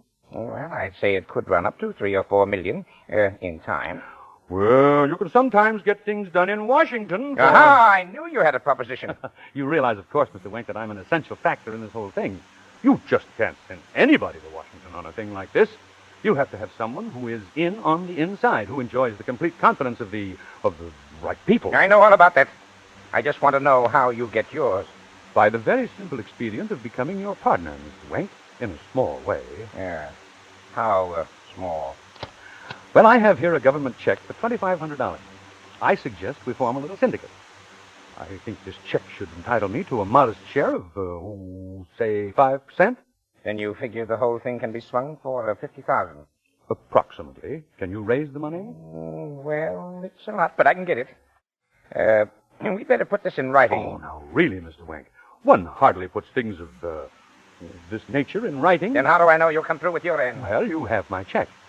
I'll endorse it to you. You hold it. Any investigation of how a man in my position happened to be giving you $2,500 would be seriously embarrassing for me. Yes, it sure would, at that. One more thing, Mr. Wink. You understand that all this must be kept in the strictest confidence, and all transactions will have to be in cash. Don't you worry about what I understand. I wasn't born yesterday, neither.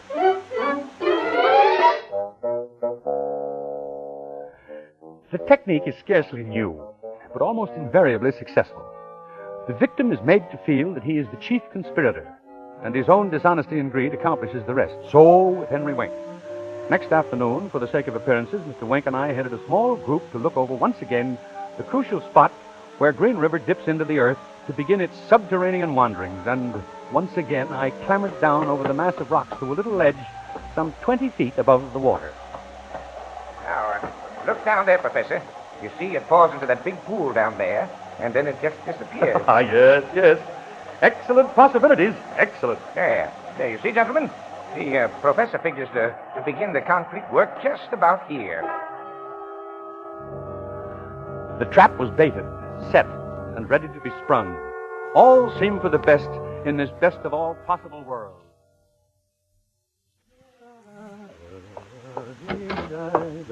Well, good evening, Sonny lad. Huh? Hello, Professor. What's the matter, my boy? You have a spat with that young lady of yours? No, nothing's the matter. Well, how are things? Well, things are definitely progressing. And that reminds me, I shall be leaving you soon, within the next day or so. What? You leaving, Professor? Oh, just for a short time. Have to get things started in Washington, you know. Have a talk with Senator Cotton and so on. Well, but you will be coming back. Oh, by all means. Say, Professor Witherspoon. Yes, my boy?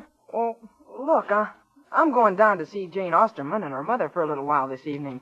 Seeing you may not have another chance to meet him for a while, why don't you come along? Well, Jane's his girl. But the professor don't want to go traipsing way down in the valley tonight, Sonny. Well, why not? He's never even seen the valley.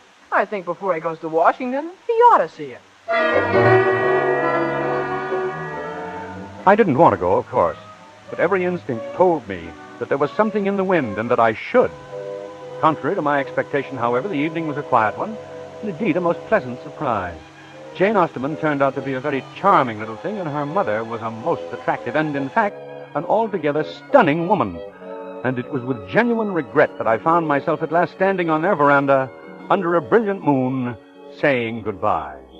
Grand, Professor. I do hope you'll drop in on us again before you come back. My dear lady, wild horses couldn't keep me away. Oh, that's a promise, then. Good night. Good night, my dear. Well, what do you think of them, Professor? They're charming people, my boy, charming people. And isn't Mrs. Osterman nice? Nice is hardly the word. In fact, I'm quite smitten. Yeah, it'd be terrible if anything was to happen to people like that. I mean, this whole valley, they're all like that. I mean, if anything was to happen to hurt them... Why, Sonny, what have you got on your mind? Oh, heck, I have something on my mind, Professor, and I just thought if you could see these people, like the Ostermans, you'd understand better how I feel. All right, my boy, out with it. What is it? Well, I just remembered today what it was I saw about Senator Cotton. Senator Cotton? Yeah, in Time magazine. He's just been indicted for graft. He's been indicted. Senator Cotton? Indicted? Yeah, some sort of land grab scandal. Why, I can't believe it. There must be some mistake. No, it's true, all right. Oh, that's it. Oh, but surely, my boy, you don't think that I'm involved in anything like that? Oh, no, of course I don't. I couldn't, but, well, don't you see? I thought he might be fooling you somewhere. I see. I see. If there was something wrong, if something did happen to all these people in the valley, well, it'd be terrible. Yeah, well, I'd better get off a telegram to Washington right away. Oh, look, Professor, I've got a telegram here in my pocket. You have? To Dr. Hawks up at the university. I want him to come down here. Oh. Oh, it's not that I don't trust you, but, well, two heads are always better than one. And if he says it's all right, then I'll know. Yeah, but you haven't sent this telegram yet. Well, I was going to, but, well, I didn't think it'd be fair without telling you. Oh, you do understand, don't you? Of course, my boy.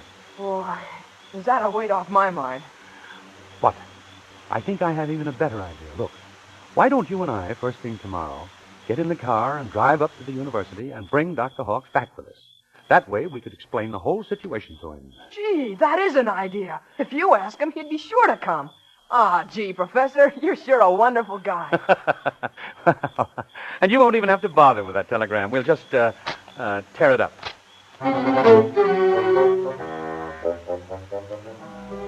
I had grown quite fond of Sonny, but when it's a matter of $50,000, particularly to one of my advancing years, sentiment must yield to necessity. And so, when Sonny and I started out in the family car next morning, I had my plans prepared. I also had the $50,000 in cash. We ought to be there sometime this afternoon. It's only about 300 miles. Splendid, splendid. Well, look here. We're right about to go past the place where Green River goes underground, aren't we? Uh-huh. Well, why don't we stop a moment? You know, there's a couple of things that you really ought to see for yourself before we talk to Dr. Hawks. That's John Lyman Hawks, that is. Well, all right. I may be able to prove to you right here on this spot that the old professor's ideas aren't quite so wild-eyed as you may suppose. Professor, you know I don't think that. Oh, just joking, my boy, just joking. Come along. Now, careful climbing down over those rocks. They're a bit treacherous, you know. Yeah, I'll be careful. Well, there we are. Now, come out to this little ledge. You see, plenty of water here. Perhaps we wouldn't need to divert it all. Mm-hmm. Now, notice the formation of this rock, typical of the Neo-Pleistocene period, and a marked tendency to form vast caverns with underground springs. Oh, you mean you've got some idea about there being caves under there? Well, yes, that is in a way. That's exactly it. Just step a little closer to the edge. Shine your flashlight down there. I wouldn't be surprised if you could see the beginnings of some quite extensive carnivorous formations even here. Yeah, I see. Gee, maybe if there wasn't so much water, people could even go down there and explore. The rock was quite slippery. And he was very near the edge when I slipped against him.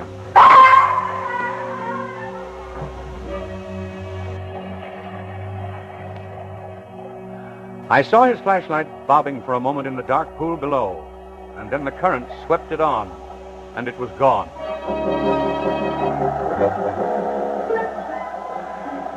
It was with a heavy heart and all possible speed that I headed for the Mexican border. I was on the main highway, booming along, and just coming out into the valley, when I saw the thing that spelled my doom. For there, dead ahead, were two police cars and a group of men standing in the middle of the road. And most prominent among them, dripping wet and wildly waving his arms, was Sonny. Yes, Are you Professor Witherspoon? Why, yes. We got a young fella here who'd like to talk. Well, I haven't any time now to talk. I mean, after what you said about the caves. What, cave? When I slipped and fell in, gee, I was scared for a minute. Well, when I... Yeah. You must have known it all the time, didn't you? Known? Known what? About the caves. And boy, what caves? Yeah. You know, I'm quite a swimmer, and Oh, really? I had my flashlight, and I just went along with the current all the way down and came out the other end here. And what I saw, boy, were you ever right. Was I? About your mammoth cave of Kentucky, well, gosh, once we've diverted some of the river out of there, boats could go all the way down. Well, that's what I was With telling you Henry before. Wade's money, we could put in lights and everything. Big lights, People would yes. come from all over the country. Of course. Honestly, they're one of the 7 wonders of the world. Well, we might they're find another terrific. one. Well, gee whiz, aren't you excited? Excited? My boy, I think I'm going to faint.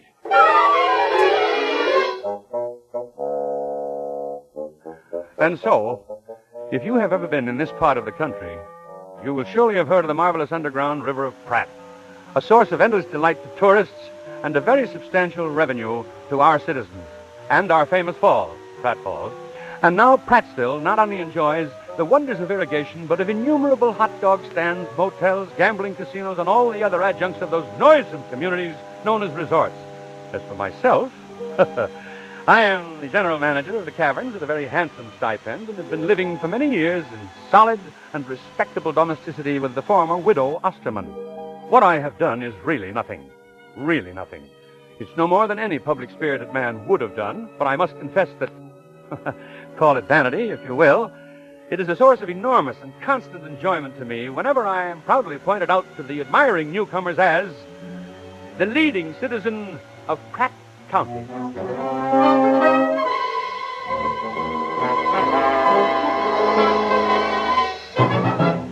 Suspense.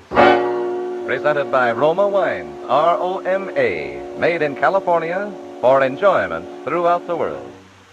Before we hear again from Alan Hale, the star of The Leading Citizen of Pratt County, tonight's suspense play, This is Truman Bradley for Roma Wines. When the butcher can't help you, and you come home with ground beef instead of that choice, juicy steak you'd ordered, here's a sure way to save the day. Join the millions of clever homemakers who've discovered that serving delicious Roma, California Burgundy makes even plain hamburger a meal to remember. Yes, your simple meals will delight the most particular palates when served with red, robust Roma Burgundy. For Roma Burgundy brings out subtle, hidden food flavors usually lost to the taste. Yet Roma, the nation's favorite wine, costs no more than ordinary wine. When you shop tomorrow, insist on Roma, R-O-M-A, Roma wines, America's first choice. And remember, to make a bridal shower or wedding reception truly memorable, serve pale gold, sprightly, dry Roma California champagne. And for the bridal couple, Roma champagne makes the perfect going-away gift. Friends, this is Alan Hale. Well, it's been a real pleasure to appear on Suspense, a long-time favorite of mine. I'm sure you won't want to miss next Thursday's show, when that fine actor, Mr. Robert Young, will star in a suspense play about a man who wakes up one morning to find that he has lost track of several months, and that the room in which he finds himself is a cell in an insane asylum.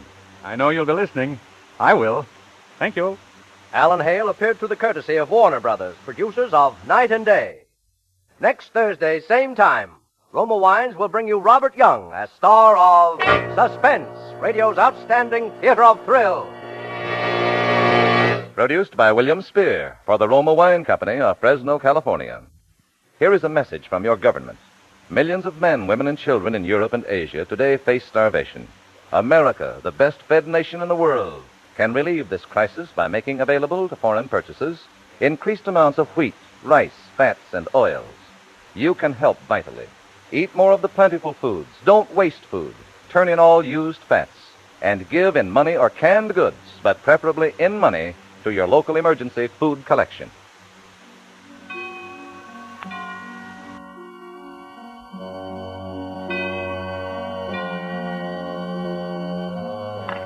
This is CBS, the Columbia Broadcasting System.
Roma Wines presents Suspense.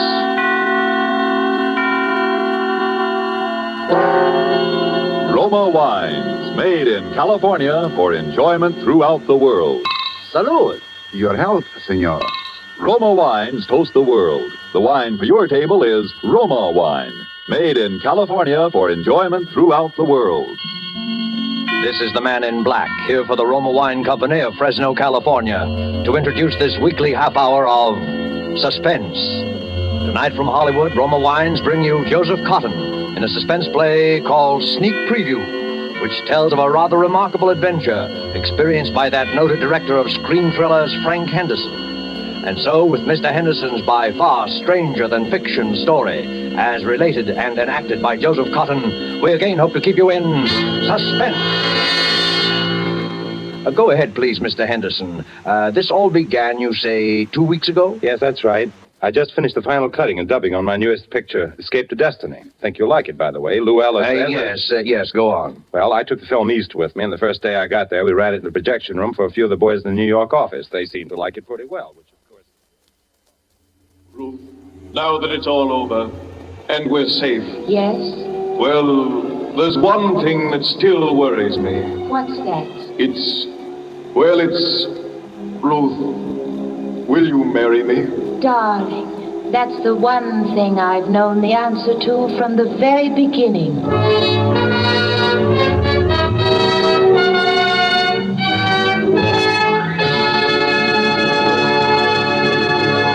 Well, boys, there it is. Frank, it is but terrific. It's the best picture you've ever made. Oh, it's great, great. Hitchcock will absolutely quit. No kidding, you really think so? I do, Frank, honestly. I think it even tops Perilous Journey. Definitely. And it's solid box office, Frank. Solid. Well, it's all yours, boys. I can't think of anything more to do to it. We might lighten the music a little under that scene of the wine cellars. I'll get it. Hello? Who? What does he want? Okay, put him on. Hello? Yes, this is Frank Henderson. Who? I don't think I know any Captain McNeil. Oh, well, may I ask why the chief of the Security Bureau wants to... I hope there's nothing wrong. I see. All right, I'll be there.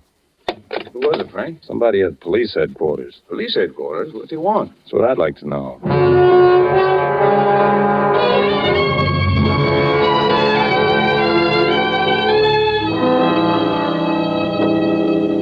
Well, Mr. Henderson, my secretary tells me you were a little mystified. Well, a little, I guess. You never heard of any Captain McNeil? Oh, no. It was just that I didn't think to connect you with the Captain McNeil. Very nicely put, Mr. Henderson. Very nicely put. But you don't need to explain. There aren't so many people as you'd think who'd ever heard of any Captain McNeil. An undercover agent isn't very much good if everybody knows him. No, I guess not. Mr. Henderson, when I heard you were going to be in New York, I just couldn't resist meeting you. You see, Mr. Henderson, I'm probably your greatest living admirer. Well, thank you. I guess I've seen every picture of yours since the first one you directed, most of them 3 or 4 times. I'll have to remember you in my will. You know, you'd have made a first-class professional detective. I'm not so sure about that. There's a lot of difference between fact and fiction, I guess. Not so much. I've always followed the reasoning in your pictures with complete agreement. Well, I'm glad to hear that. Yes, but with one exception. Huh? What was that? I couldn't go along with you there. It was in your 5th picture, Murder in the Morning. You remember near the end of the picture where the killer has the detective and his pal at gunpoint in an empty room? I remember. The friend is allowed to leave. He's helpless anyway, unless... And here was the point. Unless the detective is able to get over certain vital information to the friend in the presence of the killer, but without his knowledge. You remember? Sure. And when the friend is leaving, the detective hands him his hat. Mm-hmm. And inside the hat band, he slipped a piece of paper with the information on it. Is that what you mean? Exactly. And that's where I disagree. Although I realize it probably wasn't your fault.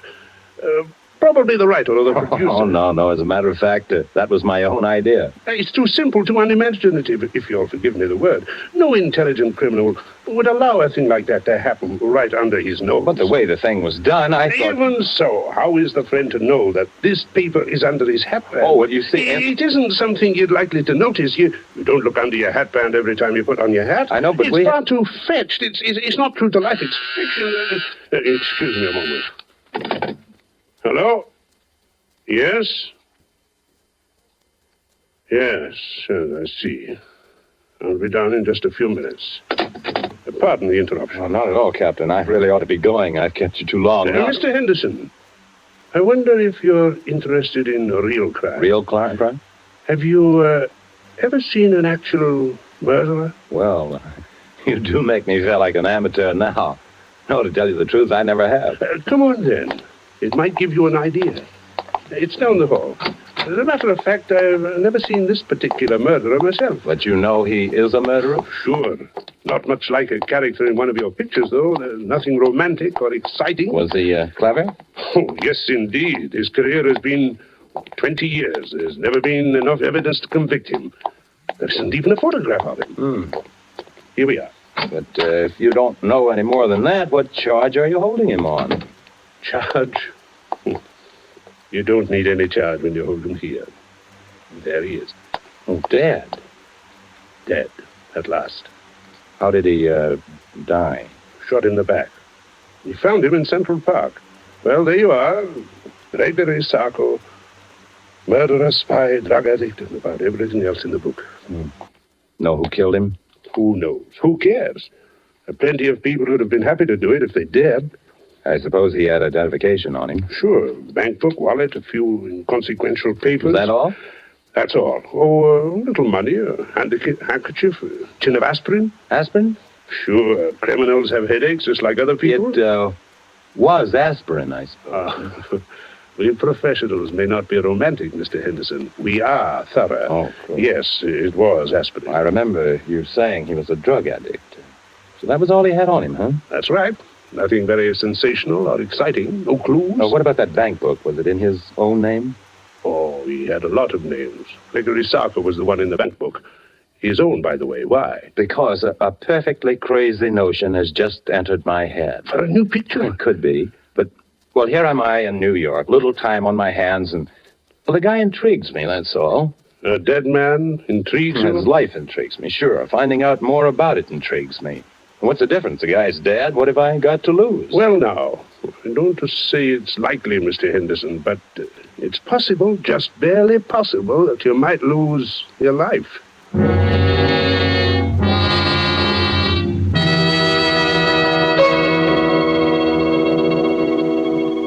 To change from a mood of suspense to one of carefree gaiety, let us wish ourselves away to Havana, Cuba, seated at a table in the fashionable Hotel Nacional de Cuba. Near us, a group of Cubans are entertaining an American visitor.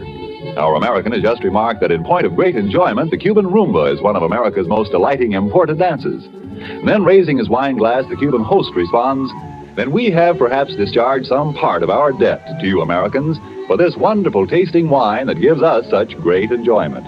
It is wine that Cuba imports from your faraway California. It is Roma wine." Americans didn't have to wait for wine connoisseurs of other lands to discover the greatness of California's wine districts, the superb quality of Roma California wines. So many millions made this discovery for themselves that Roma wines have long been America's largest selling wines. But these millions discovered something more. In Roma wines, they discovered an easy, inexpensive way to increase the delights of daily living. Yes, millions have discovered that Roma wines is a beverage on the table, and when used in entertaining, add charm of a special and wholesome kind. I told you Roma wines cost little. That's because here in America you pay no high import duty, no expensive shipping charges. 2 Roma wines are made in Roma's own wineries in the heart of choice California vineyard districts. So cost to you is only pennies a glass for R-O-M-A, Roma wines, made in California for enjoyment throughout the world. And now it is with pleasure that we bring back to our soundstage Joseph Cotton as movie director Frank Henderson and Robert L. Richards' sneak preview, a tale well calculated to keep you in suspense.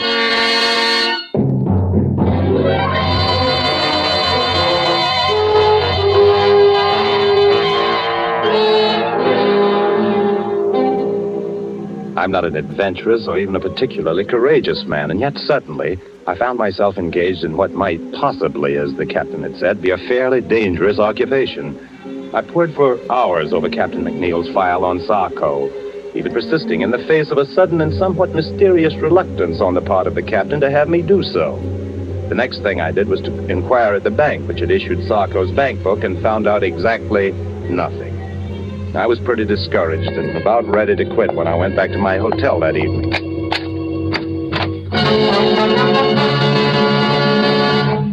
Would you mind closing the door, please? Thank you, Mr. Henderson. My name is Edwards. How do you say? What's the big idea? No, Mr. Henderson. Keep away from the telephone, please. Are you threatening me with that gun? I regret it, Mr. Henderson. I deeply regret it, but unfortunately I cannot deny it. Listen, this whole thing is ridiculous and melodramatic. Mr. Henderson, why are you so interested in Gregory Sarko? Sarko? Yes, Sarko. Just what, if you will forgive a B-picture expression, is your racket? Racket? Oh, no, Mr. Henderson. I just like to make money, that's all. Look, Mr. Edwards, or whatever your name is, if it's any of your business, and I don't see that it is, my interest in Sarko is simple curiosity. I was talking with a Captain McNeil at police headquarters. He showed me his file on Sarko. Of that much I'm quite aware, sir. Well, if you know so much, what are you doing up here acting like a suspense radio character? It may sound silly to you, but it was just that I had never seen a murderer before, alive or dead, and when I saw Sarko's body at police headquarters, I got interested. Mr. Henderson, would you mind repeating that? I said I got interested. No, you said you actually saw the body of Sarko? Sure. What's so terrific about that? Did you see his face? Of course. What did he look like? Iron gray hair, dark eyes. Yes. Mr. Henderson, we simply must reach an understanding. You've no idea what possibilities this opens for me. Well, I'm no mind reader. Mr. Henderson, may I have your word that you will do nothing unreasonable if I put away this gun? Okay. Thank you. I must administer my eye drops. My eyes are very bad. Perhaps you've noticed. I thought you might have a cold. No, nothing so simple, unfortunately. Congenital weakness. There we are. Now, Mr. Henderson, my interest in all this is very sordid, I'm afraid. Money, to the extent of, shall we say, $300,000. Oh, nice tidy little sum. Half of that sum could be yours, Mr. Henderson. You'll forgive me if I don't jump at such a handsome offer without knowing a little more about it. I might have realized, I suppose, that mere lucre was not paramount to one of your position. Let's leave paramount out of this. Yes. But, Mr. Henderson, it so happens that I can put you in the way of quite a bit of rather special information about Sarko. I shall write several of them down for you here. That's just fine. Write several of what down? Names, addresses, places where you can discover what you want to know. Okay, what's the catch? Mr. Henderson, you must trust me. What do you want? I want very little. But when you've seen these people, and when what they tell you suggests that there is still more to know, come to see me. I've written that address down, too. Good night, and good hunting.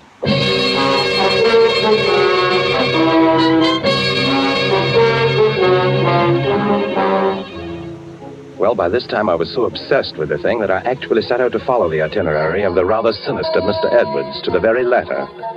There was a man serving a life term at Sing Sing. His name was Coletti. Well, it didn't used to be so healthy to talk about Sarko, but seeing he's dead, yeah, I know him pretty well. Did you ever do any business with him? Yeah, we had one little deal. He helped me in some business I had with Senator O'Malley. You remember him? He was chairman of the Foreign Affairs Committee during the disarmament conferences after the last war. That's right, until 1927. Was that the year you and Sarko had your business with him? Yeah, that's right. That was the year he was assassinated, wasn't it? Yeah. It was quite a coincidence, Mr. Henderson. Quite a coincidence.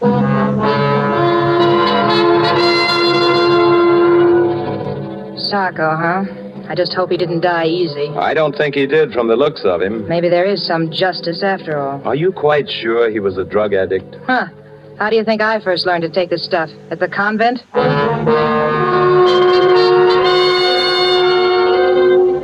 Yeah, there is one guy who might talk. I never seen him, but they called him Eddie the Greek. He used to hang around Doyle's gambling place.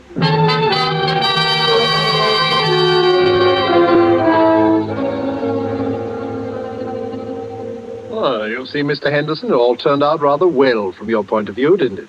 In a way. But there are a few little pieces of the picture still missing, eh? You see, that's why I dared hope that you'd come back to see me. That's fine. What about Eddie the Greek? Oh, yes, Eddie the Greek. I hope it won't be too great a shock if I have the strong impression that Eddie the Greek is one of your pseudonyms, Mr. Edwards. Oh, very good, Mr. Henderson, very good indeed. Yes, I have been called that on occasion. Then what's the idea of the wild goose chase? You're supposed to know more about Sarko than anybody. All in good time, Mr. Henderson, all in good time. At the moment, there is a rather more pressing matter. No, is there? Oh, yes.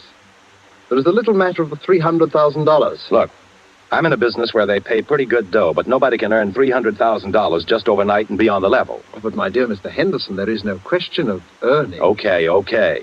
You tell me. Well, it's really quite simple, Mr. Henderson. With the information you possess, together with the information I possess, there is a very liberal and sensible gentleman of my acquaintance who will give us $300,000. Blackmail, huh? Oh, but what possible objection can you have to the transfer of $300,000 from the pocket of one scoundrel to the pocket of another? None, I guess, except that I just don't want to have any part of it. Oh?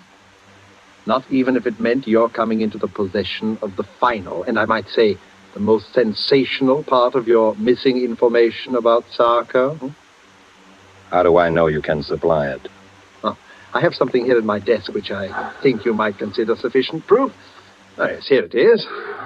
A photograph. But before you look at the face, read the writing across the bottom, please. To my good friend Gregory Sarko from Count Orlando Monticero. He's a quite famous Spanish gentleman, except that lately he's been engaged in some really very subversive activity in South America. Another face, please. It's Sarko. Rather, shall we say, it is the man whose body you saw at police headquarters. But are you positive? Of course I am. Would you be so good as to write a few words to that effect across the face of the picture? Why? Because I must be sure. And even on our brief acquaintance, Mr. Henderson, I know that you would not write anything above your signature that was not absolutely true. Sure, if it'll make you feel any better, it is true. Here. So, now you see it, Mr. Henderson.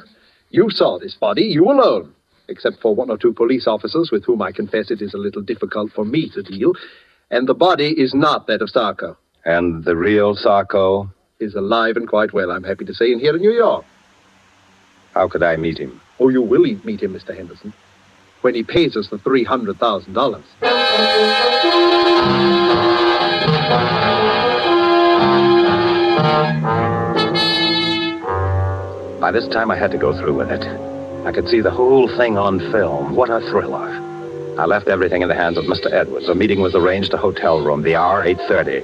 And there we waited for the man I traced all over the underworld of New York. The murderer, spy, dope peddler, Gregory Sarko. Not nervous, are you, Mr. Henderson? Aren't you? A little. Yes, I must confess. Our visitor this evening is not what you might call an easygoing man. But we will not be murdered. No, we will not even be followed, at least not successfully. Where do you go from here? To my little apartment where you met me. It's the safest place in all New York. You don't mind if I catch up on my notes while we wait? Your notes? My private file on Sarko. Oh, of course. You know, Mr. Henderson, sometimes I fear that you might think that I've not been quite as candid with you in this matter as I might. Well, there are one or two little things, aren't there? Your own connection with Sarko, for instance. Naturally, but I honestly believe that once you just... Will you stand by the door, please, Mr. Henderson? Open it when I give you the word. Do you have to point that gun? There will be no shooting. This gun is just in case. You may open the door now, Mr. Henderson. Come in. Good evening, gentlemen. Captain McNeil. Surprised to see me? Naturally he is. When an appointment has been carefully arranged for Mr. Henderson to meet the arch-criminal Sarko, and when that arch-criminal turns out to be none other than the illustrious Captain McNeil, naturally. Oh, I sort of wondered how you managed to get yourself a part in this little drama, Mr. Henderson. Now I know. Well, would you mind awfully explaining it to me? If I were to tell you that I am not Sarko, but rather that your confederate, Mr. Edwards, is Sarko, would that help? Oh, I'm truly sorry, Mr. Henderson. It seems my fate to be forced from one deception to another. Then you are Sarko? In a word, yes. You see, Captain McNeil would scarcely have acceded to my request if he'd not feared that a third and highly respectable party were also privy to our little secret. After all, there would be ways of dealing with Sarko, but a well-known motion picture director, that would be another story. By the way, Captain, did you bring the money, please? I did. How convenient to deal with a police officer who also happens to have a large private fortune. Don't you want to count it? Oh, I can see it's close enough. Listen, Mr. Edwards, if you think you're going to get me to play cat's paw for you, you're... Mr. Henderson, you forget that I have your signature on the photograph of that man whom the good Captain McNeil mistakenly killed. You see where you fit into the picture now, Mr. Henderson? And not a very pretty picture either. Yes, it would be most inconvenient for Captain McNeil if it were known that he had accidentally liquidated the good Count Montresero, even though from a patriotic standpoint it is undoubtedly an excellent thing that he did. But there might even be international complications, might there not, Captain? Mr. Henderson, if I'd only resisted the temptation to show you that body. If only you had, Captain McNeil. You'll forgive me, gentlemen, if I administer my eye drops. My eyes seem to grow worse as my fortunes grow better. And you'll forgive me if I leave now? Perhaps someday there'll be another meeting. It could happen. Yes, who knows? Your hat, Captain McNeil. Thank you. Good night. So you're the great Sarko, eh, Mr. Edwards? You see why I could not tell you before. Believe me, I wish to, if only because your interest was so flattering. You know, he'll catch up with you someday, Mr. Edwards. Captain McNeil? Not as long as I can prove that he killed Count Montresero. By the way, was that just a sort of happy coincidence for you, or was it? Not quite. I had done some business with the Count which had turned out rather badly. Oh, he was a pure Nazi agent, without doubt. In any event, I was in difficulties with the fellow, and I persuaded him that he could secure some very valuable information if he would appear in New York as Sarko, which he was unwise enough to do. And then you tipped off Captain McNeil that Sarko was in town. You're a pretty clever boy, aren't you, Mr. Edwards? Thank you, Mr. Henderson, thank you. And now may I suggest that we return to my little flat? We? Under the circumstances, Mr. Henderson, I believe it would be safer for both of us.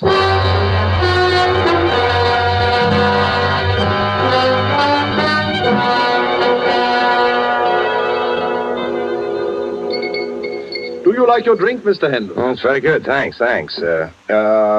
Mr. Edwards, I do wish you'd put that gun away. Oh, yes, the gun. Mr. Henderson, I've been trying to think of a way out of this dilemma all evening. I would have liked to spare you this last little deception. What little deception? I'm going to have to kill you. Oh. I am sincerely sorry. You've been a most pleasant companion, but knowing as much about me as you do... May I finish my drink, please? Oh, but certainly. And now, if you'll excuse me for a moment, my eye drops are in my coat in the hall. Oh, by the way, it's useless to try to escape, Mr. Henderson. This is the only way out, and the windows are barred with steel shutters. Thank you for the information. Edwards! Edwards! Dead. Captain McNeil. I take it that someone has just liquidated our friend Sarko, or Edwards, as you prefer. So it would seem. Did you see it happen? No. Did you have much trouble finding your way here? None whatsoever, Mr. Henderson. I'm afraid I have a little confession. You don't need to. But I do. You remember the matter of the information on the piece of paper slipped under the hatband? The thing in your picture that I disagreed with? I remember. I apologize. It's a highly practical device. Highly practical. Well, perhaps it wasn't made clear enough in the picture that the paper was rolled up into a little hard ball. I suppose it hurt your head when you put your hat on. It did. And I found the address of this place when I removed it. You'd make a fine detective, Mr. Henderson. By the way, how much have you known? You know, I'm kind of surprised myself. Quite a lot, as a matter of fact. You knew about the body I showed you? Well, I was pretty sure it wasn't Sarko, a drug addict who takes the precaution of carrying aspirin for his headaches, would certainly carry his favorite drug, too. I used that in a picture once myself. Don't you remember the blue canary? So you did now, so you did. I should have remembered. And I suspected Edwards because of the eye drops. There was nothing the matter with his eyes. This particular brand of drug works on any mucous membrane, including the eyes. Mr. Henderson, you're all right. And, just what are your immediate plans? Well, I'd kind of like to get out of here. Now, what about the money and the photograph? Don't let it worry you. The money and the photograph are safe. I kind of thought so. And I suppose we can safely leave to the regular police force the question of who killed Sarko. I think we can. If I knew who, I'd sort of like to thank him. He did save my life, you know. And if he knew you, I'm sure he'd want to thank you as well, because, in a way, you also saved his life.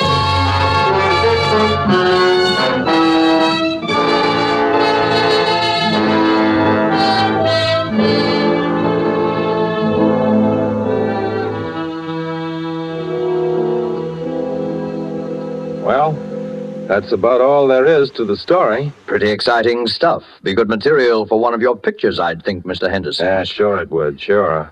For that dumb studio of mine, I called a big meeting just before I left New York, and I told this story, changing a few names and places, of course.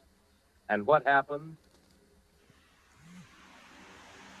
I don't know, Frank. It's a good story, but I don't know. What's the matter? I think it would make a swell picture. Public would never go for it, Frank. It's too crazy. It's unbelievable. I wouldn't buy it. You're entirely right, LG. Don't make sense, Frank. A thing like that couldn't happen. Couldn't happen? Look, I'm telling you that Too arty, entirely too arty. Wouldn't gross a dime. And by the way, Frank, I wanted to talk to you about the new release. Where have you been? Me? Yeah, the last time we saw you, you beat it out of the projection room to see some cop, and nobody's heard a word from you for 2 weeks. Where you been? Me? Oh, I've been around.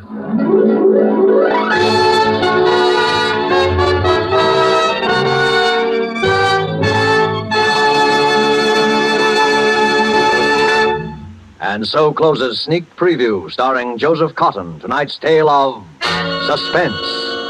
Joseph Cotton, star of the Lockheed America Ceiling Unlimited, appeared by courtesy of David O. Selznick, and will soon be seen in the all-star Selznick production, Since You Went Away. Did you know that these Roma Wine suspense dramas are setting a record for the millions of delighted listeners they are attracting?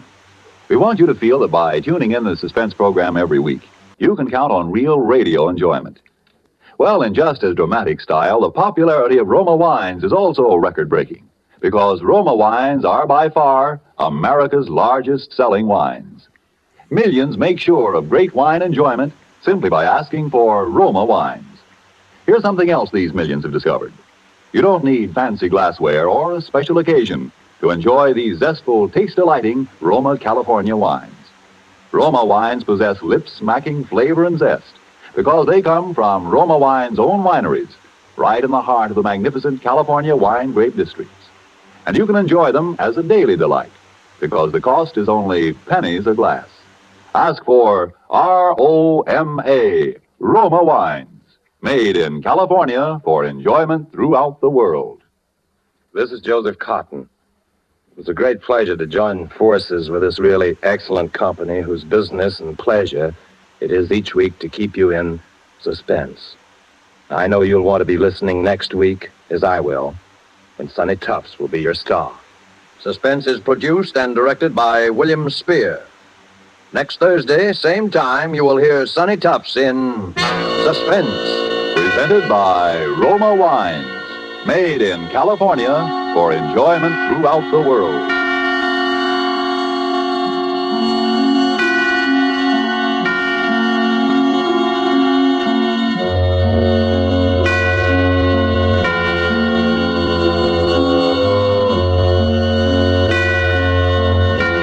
This is CBS, the Columbia Broadcasting System.